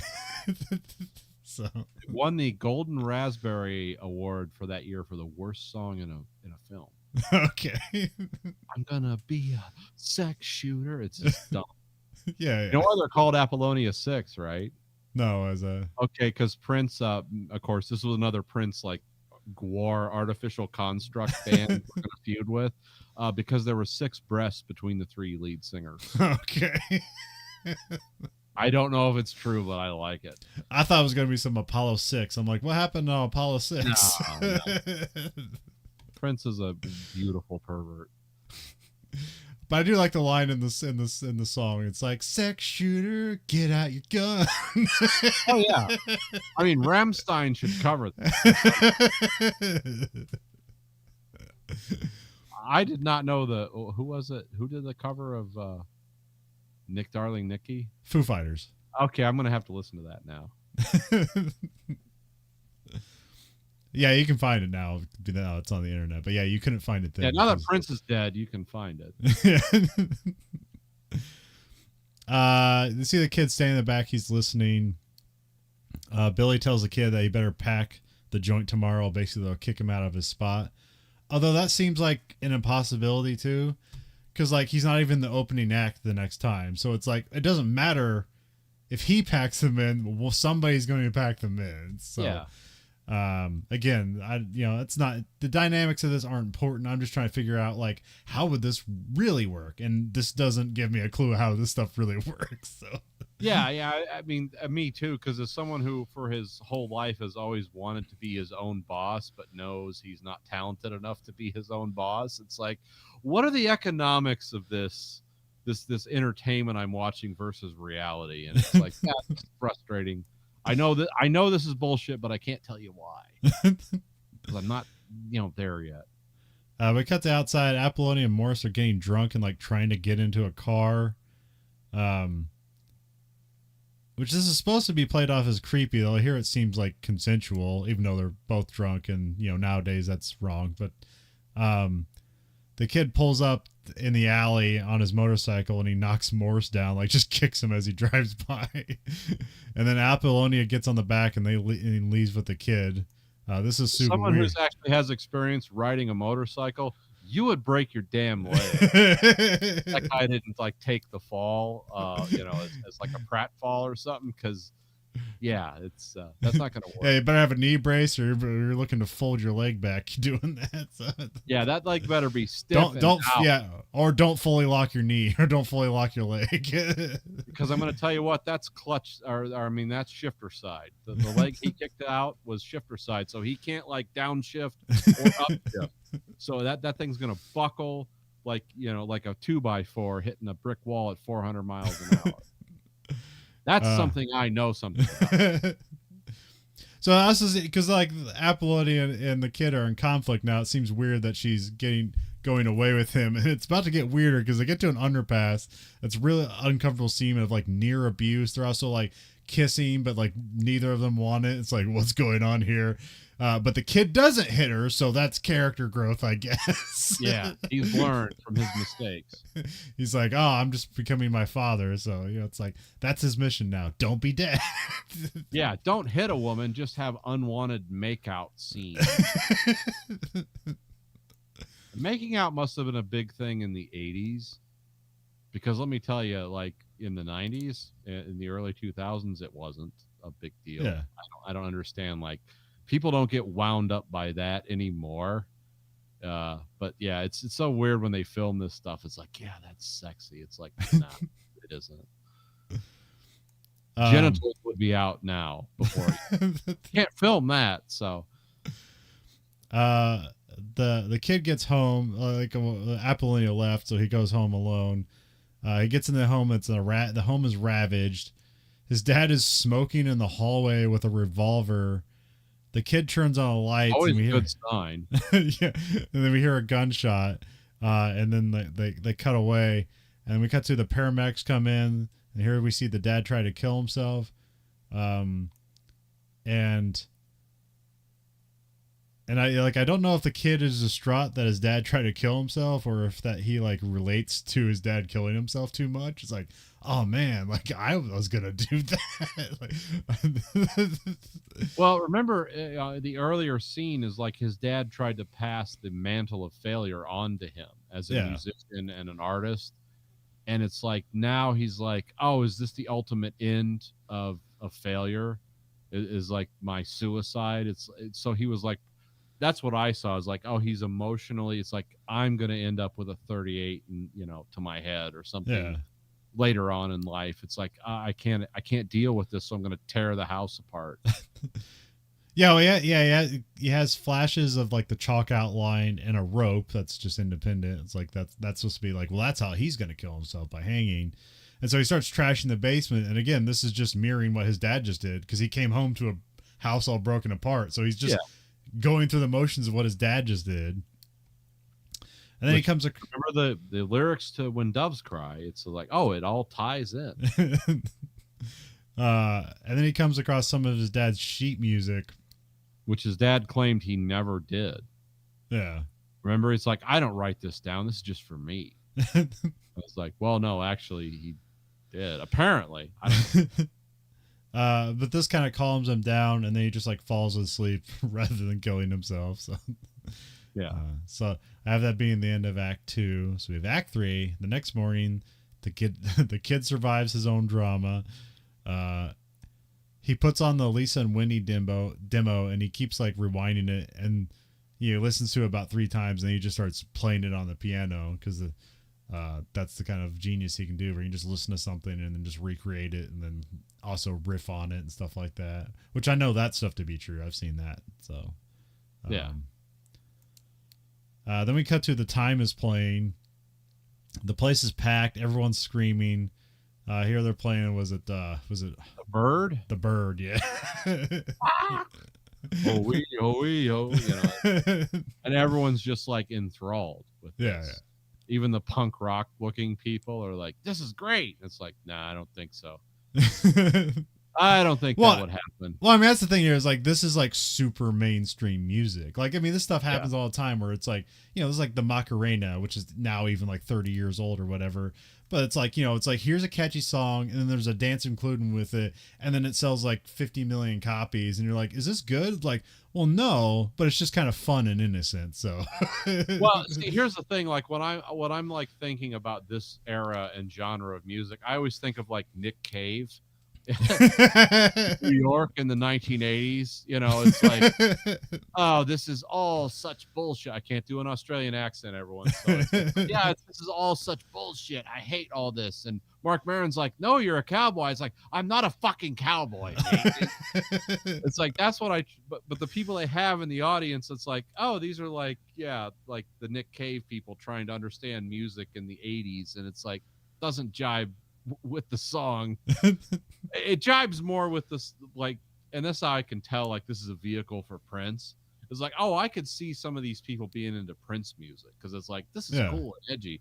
But Morris Day and the Time, it's like no one's doing the Bird or the Dinosaur or any other shit that they're doing. It's like, so the rivalry between these two bands seems idiotic. Like, you're not competing for the same audience. Yeah, well, I mean, this is supposed to show the contrast. Is like Morris Day is doing a mainstream song, everybody loves it, and much like what we learn about comedy routines and stuff, it's like this leaves the audience on a high, which means who's following it is now fucked, because they either have to bring that same energy or lose the audience or bring a different energy.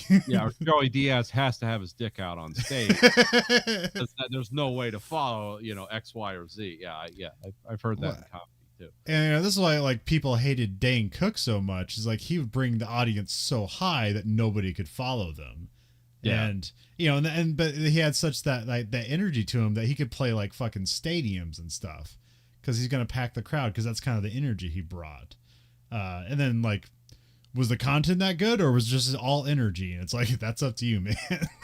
Well, it's too bad that like Dane Cook and Bill Hicks didn't exist at the same time. Because that would have been an interesting, like, point, counterpoint. The only person that can follow Dane Cook is Bill Hicks. Oh, yeah. Fuck yeah. It would have been amazing. Let me tell you about Reagan and his sex pool. Rush Limbaugh's getting into the sex spa. And the only way his like weird dick is getting hard is if Barbara Bush is hitting him with a pair of pliers or something. Labia's unfolding like a devil's tongue in an asphalt garden or something. Yeah. It's too bad those guys didn't exist at the same time.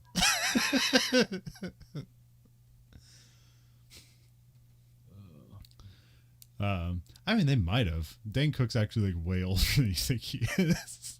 I think, but I don't think Bill Hicks ever followed him.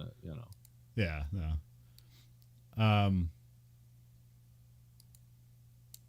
Yeah, because I think like Bill Hicks was coming up around the time like Mark Maron was like trying to make his way in. Yeah. But also, like, we really know Bill Hicks, but almost actually in reality, nobody fucking knows who Bill Hicks is, even really less today. Oh, I thought everyone knew who he was. I have all like I had like that was like an early like late 90s, early 2000s, like when you had like Napster and stuff like that. Like that stuff got around, but like he was already dead by then, so it's kind of a thing you had to find and discover. It's like, yeah, this guy's great, but then like you could only mine like old material and stuff like that. Like Well, there's see, nothing further to go on. And so that's the thing. Like Bill Hicks, Art Bell, and what's the other guy's name? Like Alex Jones. They all kind of merged in my mind. Because you ever heard the weird theory that like Alex Jones is just Bill Hicks because Bill Hicks faked his own death? And because once like Art Bell kind of fell off the scene and all I had was Alex Jones, it's like I wanted to believe like Alex Jones was really Bill Hicks, even though I knew he wasn't.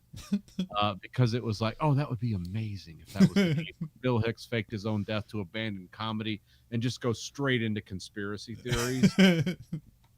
But of course that wasn't the case. But you know, it was always fun to imagine like, oh, that's real. And I'm talking about stuff that was like, you know, 20 years ago was cool. So that's how outdated I am. Well, yeah, I remember there's the Bill Hicks description of like why nothing ever changes, because of why do government officials say they're going to change things and nothing ever changes. And he has a description of like the president being elected and then them being shown a new angle of the assassination of JFK. Yeah.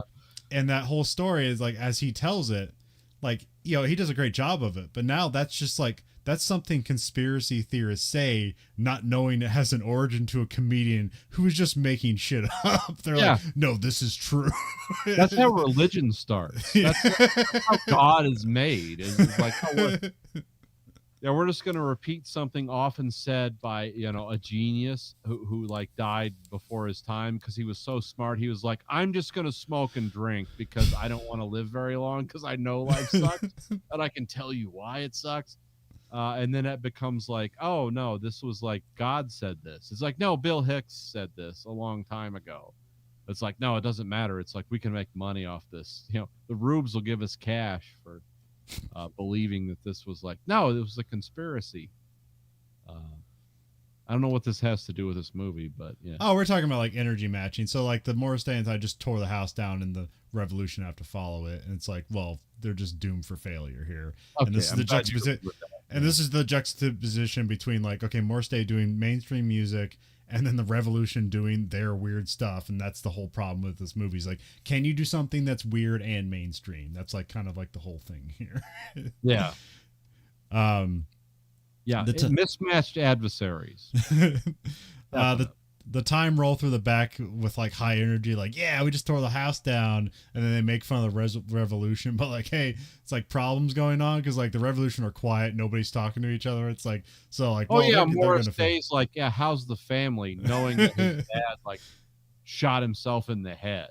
Like, you would have to be like, look, I'm a cold-hearted person, and people I hate, I will say mean things to. I would never joke about your dad's suicide attempt, which we only find out was an attempt later. Yeah. Because he didn't succeed. Because, you know, I can tell you about the, you know, parabola of a 38 non-plus P round, aimed at your head, but no one wants to hear that story. Yeah. So anyway, Morris Day's like, how's the family?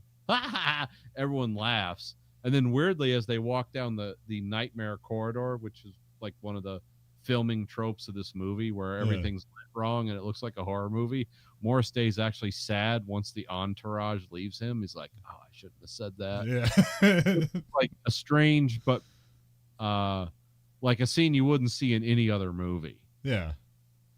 So it was. Yeah, the bad person's supposed to be completely bad. They're not actually supposed to be like mad at themselves. Like, yeah, I shouldn't have said that. That's fucked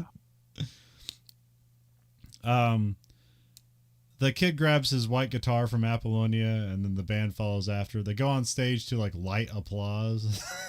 The audience stares daggers into them. It's like, yeah, like they hate him all of a sudden. It's like, we want to see the bird. Like, we want more of that shit. You know?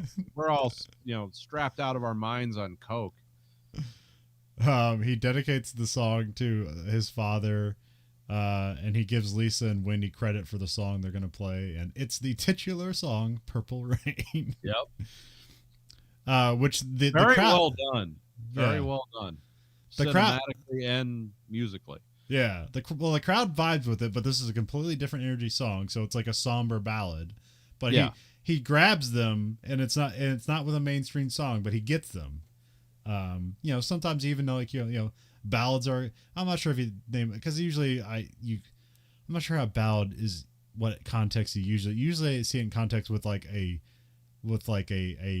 hard rock band, or no, like a glam rock band from the 80s, where it's like they do hard music and then occasionally they'll do like a somber song, and like like hair music, like hair metal, and it's like, you got to do a bunch of hard songs, but you got to do one soft song, and then that one soft song will sell like triple, because then like the guys will like it because they like the hard stuff, and so like they'll approve of it because it's the same band that makes the hard stuff, but then women will like it too, and that's because you're getting both audiences. That's when you're like sell the crap out of your album. So we can have feelings because it's not gay.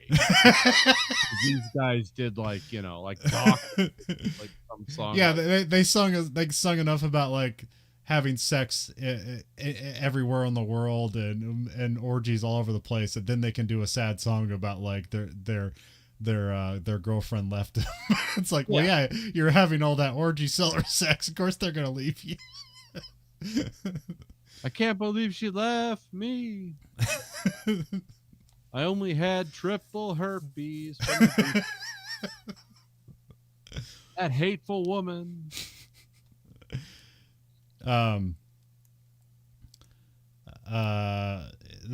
end the song, the band gets an ovation. Here the kid runs to the back, so he's basically, well, we did our one song, time to leave, which is his usual routine. I saw this as like rejection, like, oh, the audience hated it, I can't deal with it, I'm too emotional, I gotta go jump on my motorcycle and get out of here. And he's filled with anxiety because he's like pacing around the motorcycle, because he's like, do I go back, do I leave, do I go back? So he's like, you can, it's done very quickly, but you can read it all. It's very well done. Well, you know why it's so well done? Why Prince carries that off so well?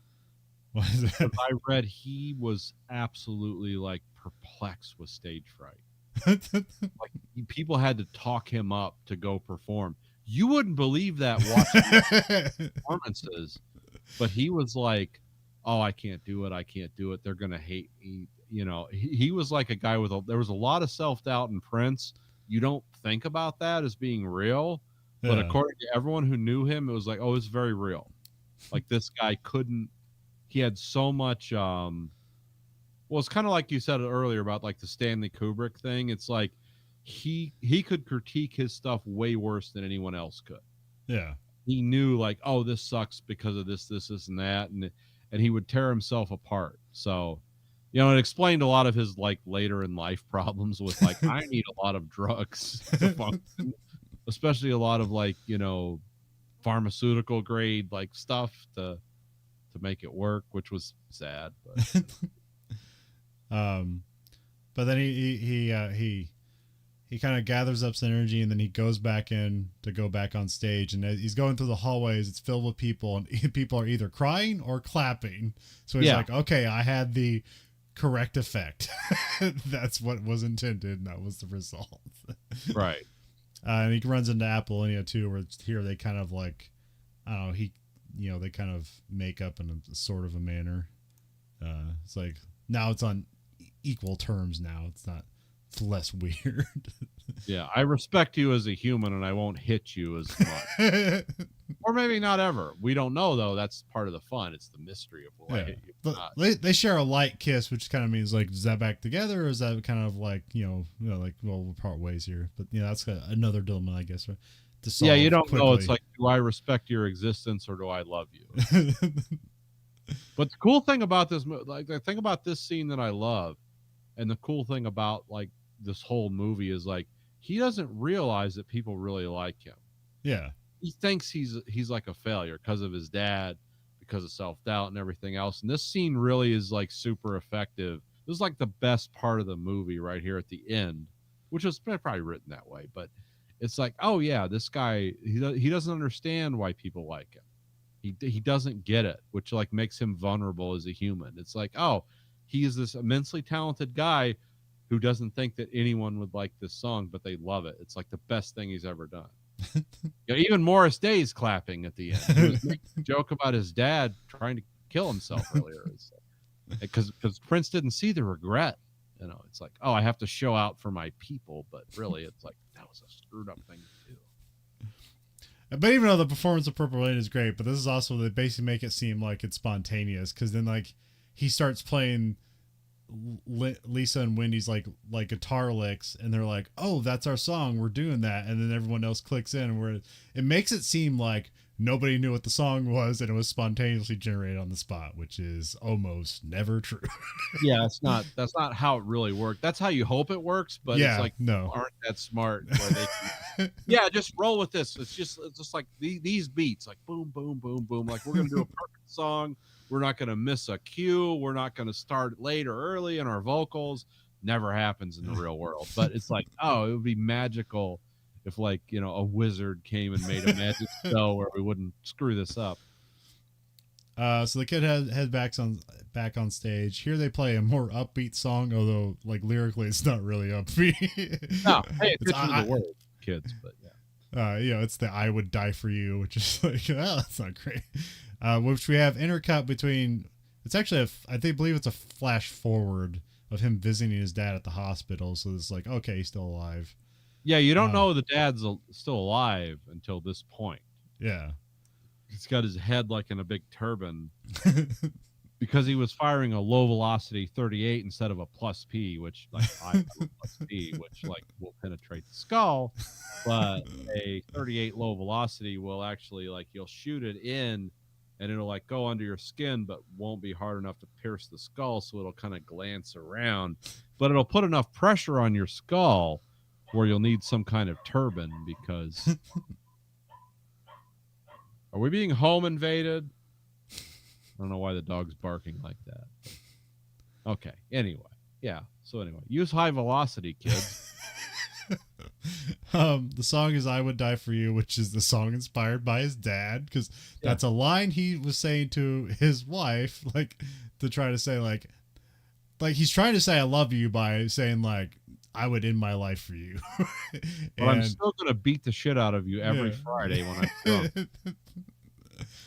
And so we also intercut with the kid going in and this is also, I believe, a flash forward. The kid is in the basement picking up the sheet music, which from his dad. So like, not only is the song using a line that his dad said, but it's also this is his dad's music and like kind of in the Revolution version of it. Yeah. Which they're spontaneously performing live. Yeah, without the sheet music. Yeah. No, they're just like, they just keep riffing along with it.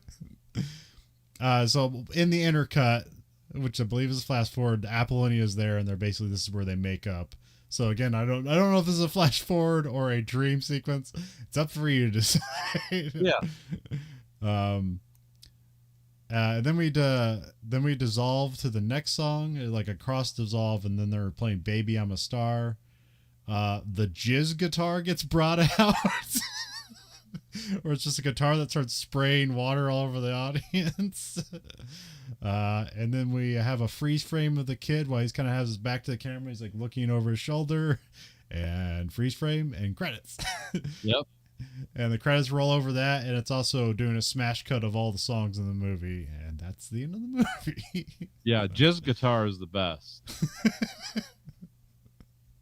I was actually, what did I call it? Like a golden shower guitar. Oh, okay. Yeah. I was like, yeah, it's the golden shower solo. It's like, that's weird. That? Well, you know in the you know the band in Star Wars that dun, dun, dun, dun, dun, in the lexicon of George Lucas's Star Wars stuff, that is called jizz music. Nice. I like that. Good on you, George. You got us. Which I'm guessing when he came up with that, he didn't either that wasn't a term then, or he didn't realize it was, and he was just like, yeah, we'll just take jazz and replace one of the vowels. We'll just take the one vowel and change to a different one. Yeah, I don't know when like the most perverse terms came into our lexicon. You know, because I found out the other day that pussy wasn't a word until like the late 19th, early 20th century. Like that wasn't a thing. It was like before then. It's like, oh, okay, that's weird. Because there's a lot of like old terms, like, you know, you'll hear, you know, talking about a cat or a person's face, like a sour face was like, it's a sour puss. And I couldn't look into his puss, you know, it was what are you saying, dude? It's like, oh, it was written in like the 1850s. It's like, that doesn't mean the same thing. So who knows? Yeah, jizz music. That's great.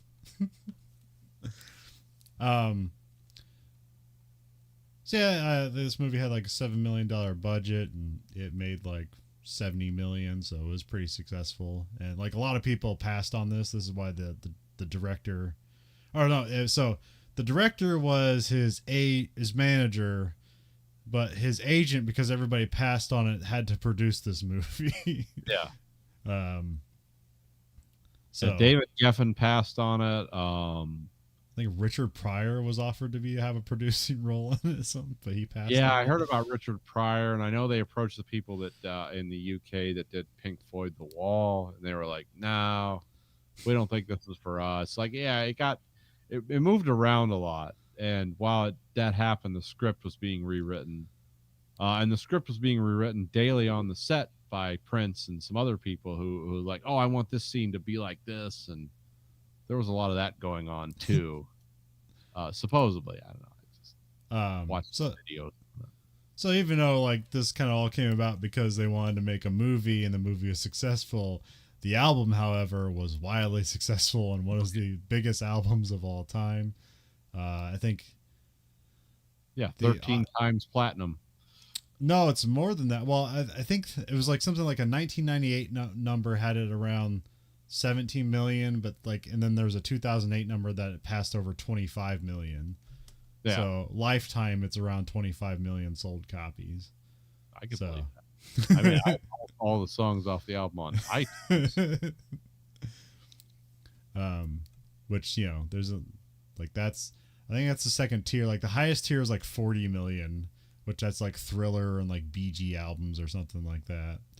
Dark Side of the Moon. Yeah. But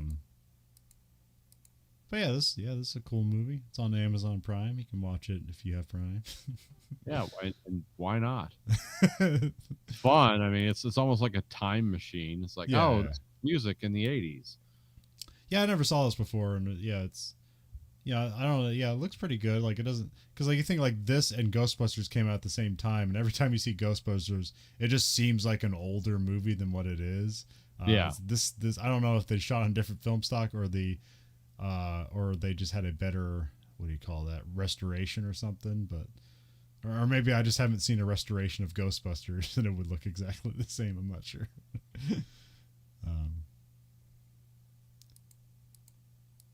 Yeah, I don't know if this is different because it was produced mostly by music people versus movie people.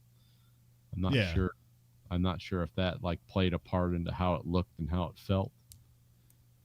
And I'm assuming that Prince made them have to shoot this in Minneapolis, right? Because he never likes. Oh yeah, absolutely. Because I don't even know another movie that's like shot in Minneapolis. Yeah, I can't think of one off the top of my head. I mean, what other celebrities are from Minneapolis? Oh, there's got to be a bunch. I mean, isn't like Al Franken from there? Or at least he's from the state? I think so. I don't know. Because I know he was a senator for Minnesota, but I don't know if he's from Minneapolis. Or maybe he just moved there at some point. I don't know. Let me look that up.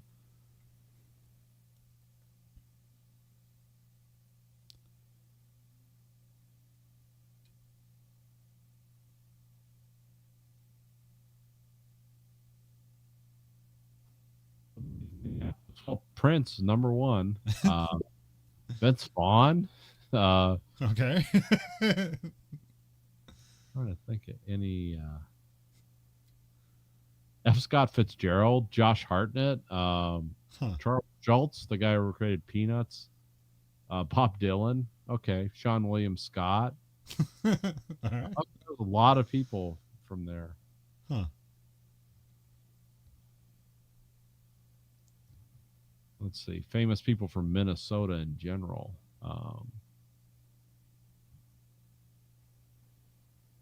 There's a lot of people. Yeah, Vince Vaughn, Winona Ryder. Huh. She's from Minnesota, not Minneapolis. Yeah.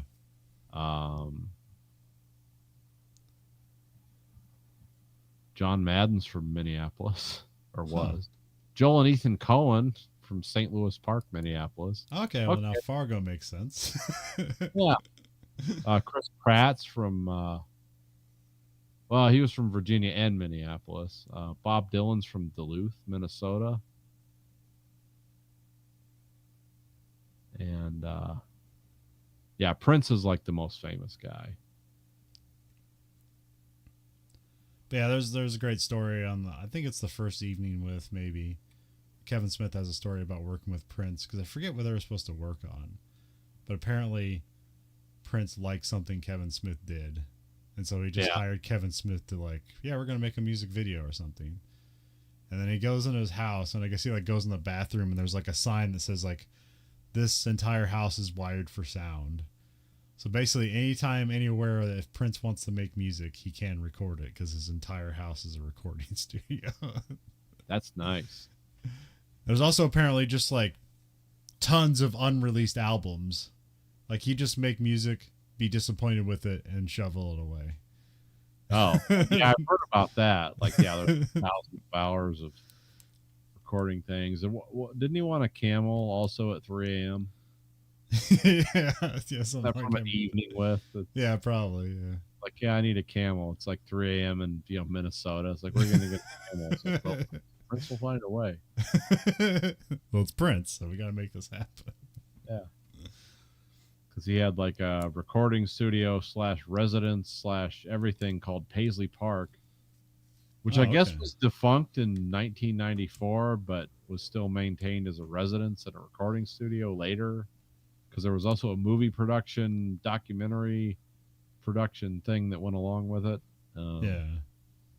But it sounds like, yeah, Prince was a guy with a lot of big ideas. It's like, let's do this, and he was like the main idea guy, but not really a details man. So some of that stuff didn't pan out. Well, yeah, because I think I think that was the documentary that Kevin Smith was shooting, and like they shot a bunch of it, and then it just, like he said, like it just went into a vault, and nobody ever edited it or put it together. It just exists, raw somewhere.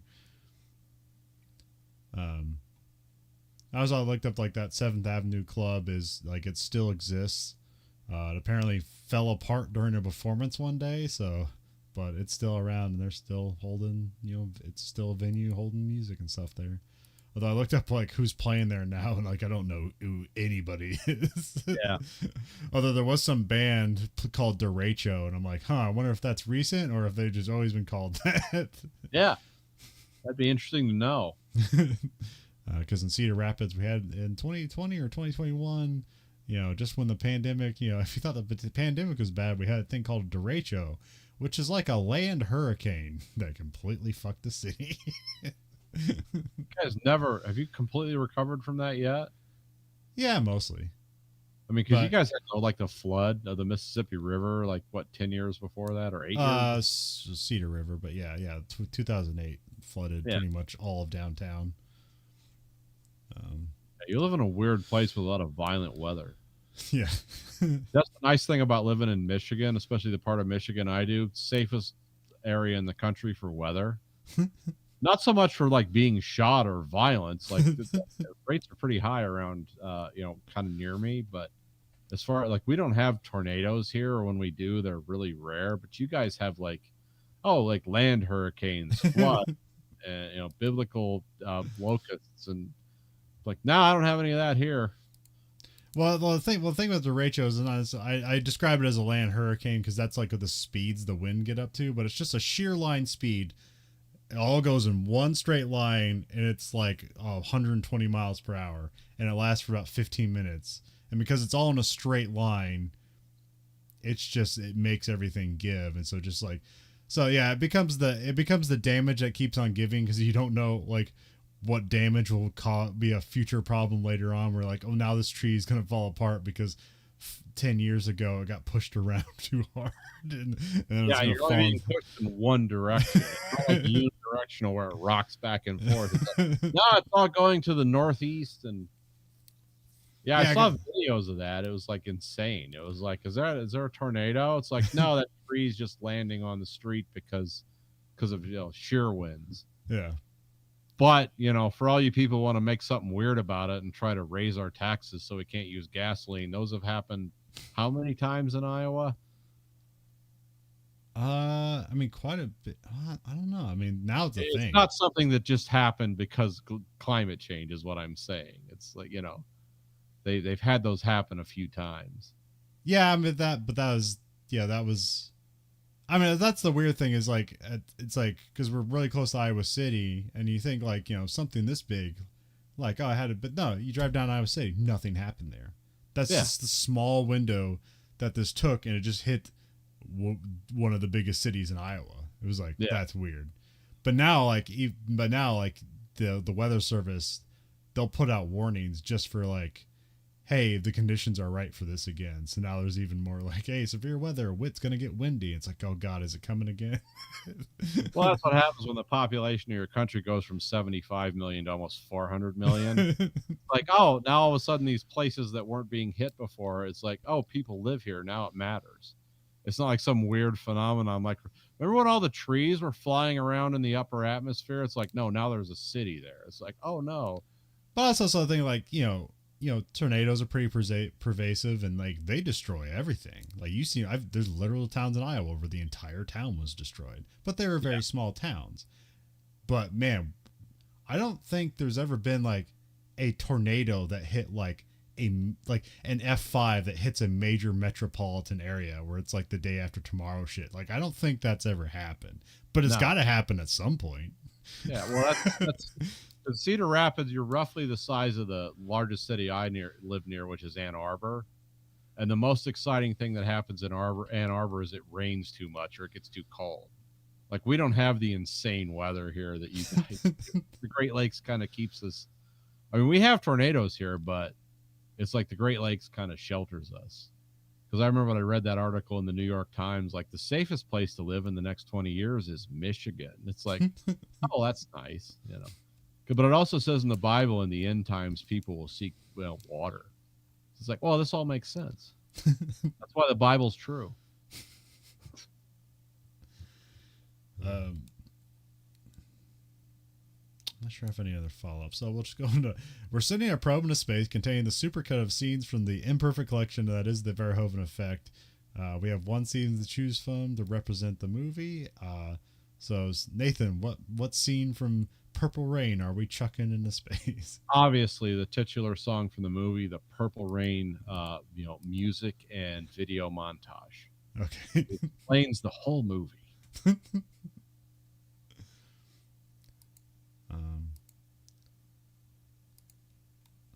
Well, if you like what you heard, and how can you can find our podcast at verhoeveneffect.com. On whatever platform or choice you're listening to, you can rate our podcast. You can rate us whatever you want, but remember that the algorithm only listens to the highest rating. Remember, you control the algorithm. The algorithm doesn't control you. Also, at verhoeveneffect.com, we have listener support where you can support this podcast of a monthly stipend of either 99 cents, $4.99, or $9.99. You can follow us at Twitter at Verhoeven Effect. You can find us on Facebook, Verhoeven Effect, and you can find us on YouTube at American Greed Factory. You can watch both this and that show live and unedited. And we also have t-shirts at belowthecollar.com/Greed Factory. So for the Verhoeven Effect podcast, I'm Conlon. I'm Nathan. Goodbye, America.